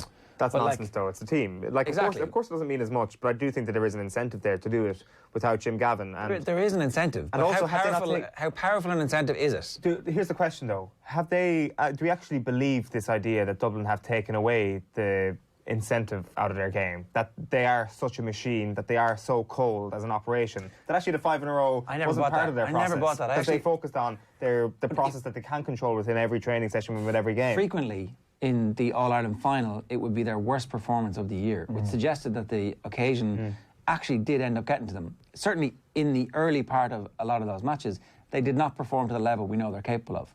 I don't think they choked, but I think certainly in one of the Mayo games they choked, and Mayo should have won. I suspect that there's 2 ways this can go. It can free them, and they can play the greatest football we've ever seen. There's that possibility, right? There's absolutely a possibility. Desi comes in and says, right, you're going to go out and have fun. You're going to be the best, most creative football team we've ever seen, and they obliterate teams, start to finish, and they can do their defensive stuff if they need to for certain periods of the game. That's one possibility. The other is that they're all like, I put my life on hold. I put my career on hold. Actually, I'm going to have a good time this year. I'll still show up. I'll still do what I'm supposed to do. But, like, Kerry win All-Ireland, that's grand. We just won 5. The only way we ever tend to talk about the recently about the eventual winners of the All-Ireland Football Championship is in the context of how far back Dublin will fall. But I think your point about the All-Ireland final belies that argument entirely, that the Kerry can actually have proven now that Dublin don't necessarily need to, it's not about how far Dublin can fall back. It's about Kerry being within a fingernail of getting it done, and another 12 months behind them. A lot of young players who have taken an unbelievable amount of experience and know-how from last year, and I don't think that, I think we're framing the conversation incorrectly to say how far back can Dublin fall so everybody else can meet them, because Kerry are right there. The problem is, though, the issue that I would have is just the performance from Stephen Cluxton in the All-Ireland finals last year, and it just kind of crystallises this whole idea that you do get wound up about when will he retire. Now, if but does that not almost prove that, because a couple of exceptional saves, like absolute, like some saves of the decade in there, like unbelievable saves, in a way that, like, you can't always be relying on that. Does that not prove that actually the way he controlled the game, the way he pinged the ball perfectly, and Kerry got rattled despite having what I would argue to be a top 3 goalkeeper between their own posts last year as well. I make the point, Kerry will make a step up this year. They'll have Peter Crowley back from injury. But then on that very topic of injuries, I think if Kerry sustain any sort of injuries in the forward line from their starting 6 forwards, they're in big trouble. Like, I mean, hopefully, like, you can't ever read into who's going to be fit, who's not. No. But I think Dublin are better placed to perhaps maintain. I'm not sure. I don't think Dublin's strength and depth is as strong as everybody assumed it had been. It's not just about strength and depth, it's about the system, though. It's about the fact that anybody can slot in and perform to a level that 5 in a row champions already have. Got to move on. I will note that you said that Kerry are going to step up, and obviously they drew with Dublin last year. I don't know what stepping up is going to look like. We're not doing Footballer of the Year. It's not a category. We're moving on. All-Ireland Hurling Champions for 2020. We've a couple of limericks and a couple of corks. Lads. No shouts for Tipperary. We need to compare answers. No shouts for Kilkenny. At least make it somewhat interesting. Jerry, do you want to kick us off with Cork? Yeah, I think they've got a manager back who really believes in the group and who understands exactly what had been holding them back. I just think that they have been chronic underachievers. There's been a ghost somewhere in the dressing room in every game, pre-match and on the pitch, and I think it's time for them to step out of that, and Cork GAA really needs a lift. and the hurlers are the ones who traditionally have been able to do it. A whole decade without an All-Ireland for Cork is absolutely shocking, and I think they're going to write that at the start of 2020. I'd agree with that. I think Kingston being back is huge for them. Like, then again, you look at the Kilkenny performance, but their performance against Kilkenny last year and the subsequent performance by Kilkenny in the All-Ireland final, and you wonder if Cork can actually jump that gap, because they were nowhere near Kilkenny that day. They were clearly second best, but on his day, perhaps they have the best hurling in the country. Should have beaten Tip last year, though. Like, I mean, I hate getting into the shoulda, coulda, woulda, especially when you're comparing two separate results. But I just think that there was a lot of money on Cork, I'd imagine, last year, and then going all the way, and something just wasn't right. But a change of manager can change quite a bit, and they clearly have the players, and I think they will win it. I can't believe there's no Tipperary shot, by the way, but my Limerick rationale is partly based on I have an inkling of I can't believe we're not discussing Tipperary, by the way, but I have an inkling that it may well be Tipperary, but they learned so much from the regulation game against Tip last year to blitz them. Two answers there. To blitz them in the I'm two answers. Plugging a leaf out of your book here. To blitz them in the Munster final. They ran like the real Kilkenny in the semi-finals last year to within a point. Like, that in itself, it doesn't look great in the context of the final, obviously, but that in itself, I do think it was the real Kilkenny, albeit briefly enough that we saw them. So I think that, and I do think the hunger thing, I think is a factor. Like, they're obviously a young group, they know how to do it. They've had a few little off-field issues that they can actually make work in their favour. Like, everyone hates us and we don't care. Like, they can definitely start to twist some of that stuff in their... indicative of something deeper and wider in the squad that we're not aware of either. Like, you can flip that both ways. Well, you can, but they're not going to. They're going to obviously. Of course they can. But they're going to properly in context. Mm-hmm. Did you use the word mithering in context in a congratulations in a GAA debate? You did. To me? No. I did not I say definitely didn't. No. Oh, sorry. So yeah, I mean that could be the possibility, but from within. I didn't use the. No, I didn't use that word. Within the squad, they're obviously going to try and turn it as a positive, and that's. Right, are you agreeing with all that? Well, I've also heard the rumours that maybe Limerick enjoyed their off-season. Just putting it out there. I mean, I don't know what rumours. Let off some steam, and that will be to their benefit. They're the best hurling team in the country. They're the most talented players. Like, some of the performances during the league last season were Kilkenny-esque, and despite never really hitting the heights during the championship, still weren't far away. Yeah, I think Limerick. I don't see them going the way of that Clare team. They hit too many heights in the championship. They were up and down. Like, do we buy this all? They're like unquestionably the most talented team in hurling. Like, I'm not sure they're any more talented than Tipperary or than Cork. Or, like, because I think we threw that around about Galway a couple of years ago. Cork will always let you down, though. But we're talking about talent here. Like, I think a lot of what Limerick has done is based on physicality. Like, you looked at them in the league last year and they were huge. You're like, Jesus, this team is coming off celebrating an All-Ireland win. They look in incredible shape. And the power that they have in their game, granted they have amazingly skillful hurlers in parts of their team as well. They looked sensational beating Tip, hammering Tip in their Munster final last year. I think they're brilliant, but I'll give you two examples. I'll give you Clare and I'll give you Galway. I think they'll be struck by the same malaise. Not as long-lasting as Clare's, for example, and Galway have yet to prove that they're not another version of Clare. They both feel that they should have had more All-Irelands, and I've got a feeling Limerick will feel the same way. That is not a criticism of Limerick, though. It's because we're living in a golden age. It's because we're living in a golden age of hurling where you have seven, 8 counties you can legitimately win. I find it hard to make a case for Kilkenny at this stage. You can definitely make a case for Tip. It's going to be a good year hurling championship. Can't make a case for Waterford at the moment either. Masters 2020. Here's where we're going. Brooksy. For God's sake. Brooksy across the board. And Patrick Reed. Come on, let's have it. Yeah. Back 2 and 3 years. Dun, dun, dun, dun, dun, dun. Here comes the villain. Here comes the villain. It's the perfect. He's already won it. You know, we like horses that have good form around the track. With his family booing him on from outside the ropes. This guy, well, no, silence. The Ma still likes him. The Ma gets on with him. Right. She's trying to make peace. He doesn't give a shit. I don't think the Ma gets on with him. I think the Ma would like to tap back into that revenue stream, but he ain't making peace with nobody. Well, nothing that I said was incorrect. The Ma is trying to make peace with him. That's Golf Weekly snobbery for you right there. It is. It's like, anyway. Did I spell Kepka right? Brooksy, can we just start calling him Brooksy, a la Tiger? I was in the minority on when we were talking about Patrick Reed that maybe he is just that bit different. That all of this actually comes together inside him, and he's like, "Screw y'all, yeah, I'm gonna go." And rather than his eventually, form is good at the end of the year. He's getting in more trouble.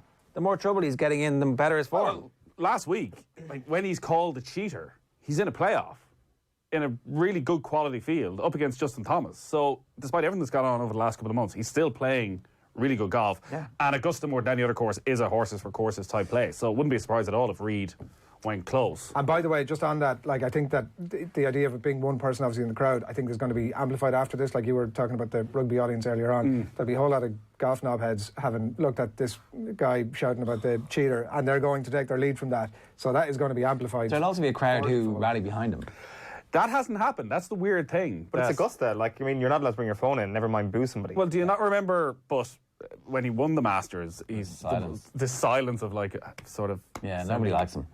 Look, golf needs a villain as much as it needs heroes at the moment. He is Koepka a semi-villain? Yeah, a little bit. Like, why? Look, I think picking Brooks Koepka, whenever he won the 2 in a row, we made the point at that stage he will literally be the favourite for every major that happens. Now, I think Rory might have been touched favouritism in the Open last year ahead of him because of where it was, but it's a very boring choice you've all made. I don't know if you go look at yourselves in the mirror. The thing is, he's getting better at Augusta over the years. His results have improved over the years. He's getting more used to the tournament. He's going to win one at some point. He's going to win everything at some point. He's not a much machine. In terms of the betting, Reed is, I think, maybe 4th or 5th favourite, and then it's Rory, Tiger and Koepka. Much back now, is he not? Much further back, Patrick Reed? I think I can... No, I'd say for the Masters he'd be among the top 7 or 8. It's Rory, 25 to 1 on Rory, him, Tiger and... I'm going away from my mate Tiger this year. Yeah, look, Koepka finished 2nd last year, so he obviously now fully knows how to play the course. Probably should have done a bit more in the back 9. And well, if 70 last year didn't extend himself in the final round, and one shot better would have had him in a tie with... no, and his whole year was, it could have been slightly better. He came away from the US Open, having won the PGA, thinking, oh, if I just put it a little bit better, and turns out, went on the Monday, I just practiced my putting today and I fixed everything. It's like, you wouldn't have done that? Yeah. You wouldn't have just done a little bit more practice? So that is one of the little criticisms of Koepka. There's not caring that much, but also there's, well, if you'd spent a bit of time on the range fixing this earlier, he could have had a ridiculous season. I think he's so calm in the majors. It's a big difference between him and Rory for the Masters because, again, Rory's going to have 3-4 months of talking about it. You'd love to see him do it, but I just think the pressure is going to be way too much. The one I was split on was Tiger, because Tiger has shown consistently in the last 18 months, when he's fit, he's probably the best player in the world still. He was the best player at the President's Cup by a country mile. President's Cup is weird though, right? It is, but... Like, he's not up against the field as individuals who, they're not keeping score, they're giving shots. Like, it's not fair to judge form in that competition. Like, Ian Poulter would have been the greatest golfer of all time. No, but... Also, he won, what was it, the Zozo Championship at the end of the year, where the first tournament back where he says, oh, listen, I had some knee problems, got that fixed. Was that when? This was, what, October? Right. So, after Masters, some sort of an injury, huge dip, but you're putting your stake on him somehow getting to Augusta, being perfectly fine. If he gets there and he's in the shape last year, like, it's hard to see past him. Reed is 40 to 1. There you go. His family are all over it. That's a very good price. His family have the... They have the... They're laying That's worth in each way. It's worth in each way. And what's Rory? What's Rory's story? Rory is... 8th one, favourite. Yeah, they're himself and... It's himself, Rory's been the best player in the world for the last... decade. 4 months. You just said Tiger was, but go on. No, but Rory's played a lot more. Tiger hasn't played much golf. But I just think, like, the golf schedule now is so condensed that it all feels a little bit irrelevant. Would you be surprised to see Rory go through the rest of his career and not win a major? I would at this stage. I actually think there's going to be a year where he blitzes the field in 3 out of the 4. No, I don't think so. I think that time has passed. Like, the game has moved so quickly. Every year there's 2 or 3 guys who play the exact same game as McIlroy, maybe not quite as well, but I wonder how much this run into the Masters. It's the worst one to be needing to win to complete a career Grand Slam because it's all anyone talks about it for 9 months. Well, why don't you just, like, play more tournaments and, like... Well, he will, but he's tried everything. He changes it every year and feels he's learned a little bit, but still he finds himself coming to Augusta. Like, last year, it felt as though that was it. Like, this was his... He played brilliant golf again for the previous few months. He'd taken time off. He'd had this sort of reset on his life. And then it comes to Augusta and it was just a bit flat. Right, let's. This is the one where we're going to have to stare deepest into our collective ball because it's the toughest one to answer. But it is, how many gold... Are we going to win a gold medal at the Olympics? No, everywhere except for me. Oh, and explain yourself. Well, like, look at the intervening period between Rio and now, and all the success in, clearly, the minority sports that you guys just have no interest in whatsoever. Have you watched any rowing since then? Have you watched any boxing since then? Have you? Yeah. I sure as hell saw an Irish woman win a gold medal in the World Championships. Yeah, I know all this, but I still think the Olympics is something different. I think we'll win a lot of medals. I'm just not convinced we'll win a gold medal. I give you the fact that we've won 6/3, whatever way you want to look at it, gold medals at the Olympics in the modern era since the 50s. Come on, we've won 3. There's no slash. /6, whatever way you want to look at it. We've won 3. Have a whiskey jar and have a think about it. Not only am I saying yes, I think we're going to win multiple gold medals. Right. Multiple gold medals. Name names. Kelly Harrington is going to win gold. Granted, she's had her injury troubles. But, like, we'll see how things go. There's one. Well, what I'm thinking. What about dominant Paspor? I was going to get to Sneeda Paspor in a moment, but what I'm thinking is how many. You could almost crystallise my argument into rowing alone. So if Sneeda Paspor does the business, I'm not entirely convinced she will, because she's quite old at this point. Let's face it. Like, we can't just judge it. Getting better. Like she has to get any better. It's true. But Paul O'Donovan is clearly our best world-class athlete that will be competing. Paul O'Donovan and whoever he's in a boat with. And whoever he's in a boat with, exactly. And that is a decision, as far as I'm aware, that is still yet to be made. But we have one of the best rowers in the world in a scull, and I would give us every chance of winning that. Then you've got a couple of other wild cards in there. Equestrian. Who knows how that's going to go? Reece McClenaghan is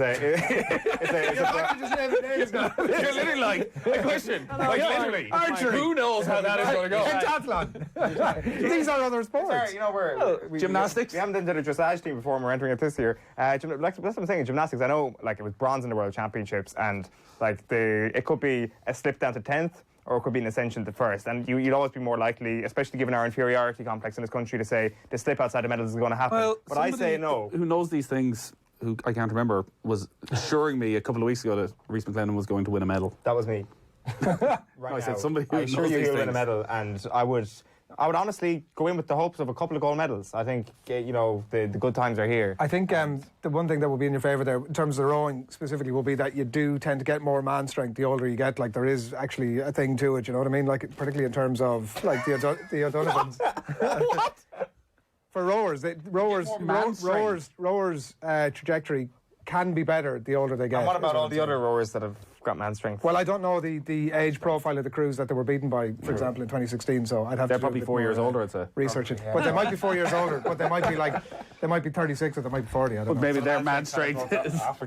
When does man strength go off the cliff? You still have your man strength. There's obviously point. No, my man strength is Tom Brady's eyes. long gone. I think I've gone off the cliff, unfortunately. Speaking of man strength and staring at the balls, it's time for us to wrap this up. We've gone way over time as usual. I'd like to say it's been a pleasure to have you in, lads, but it's just been a thing that we did over the last supposedly 30 minutes, actually 40 minutes. We will reflect on it again in 12 months' time. And Gerard will be back in the winner's enclosure, no doubt. Thanks a million, lads. Owen, what's the plans for the weekend? Plans for the weekend? What are we? What are the plans for the weekend? It's Friday morning. It is Friday morning. I should have thought about this sooner. I've got no plans for the weekend, actually, Adrian. Okay. Any ideas? See how it goes. Anything happening, lads? What hip? I'm going to go to the soccer writers' dinner tonight. Oh, yeah? I have, in previous years, gone, it's January, dry January, but then you realise it's 11 o'clock, you've been at dinner, everyone else is drinking, and they're all insufferable. Yeah. So you as well have a few drinks. And also you don't work any Saturdays anymore, so... Oh, that's true, actually, yeah. You generally I have to, Is there not, what's the McGrath Cup, or is there not something to be going to? No, they played 2 games. What are you doing, Adrian? You going to the rugby? You get a few provinces in over the Champions Cup box weekend? tickets for the rugby? You probably did. No, I'm open to open invites though. You probably did some corporates. Some if I'm there, I promise you one thing. I'll send a tweet to say how excellent Leinster are. That's me usually. Right, that's it from us on this Friday morning's OTB AM. We'll see you again on Monday morning from 7:30. Good morning.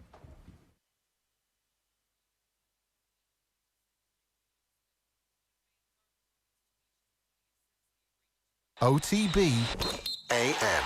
This is OTB Sports Radio. Off the ball. Oh, wow. This is...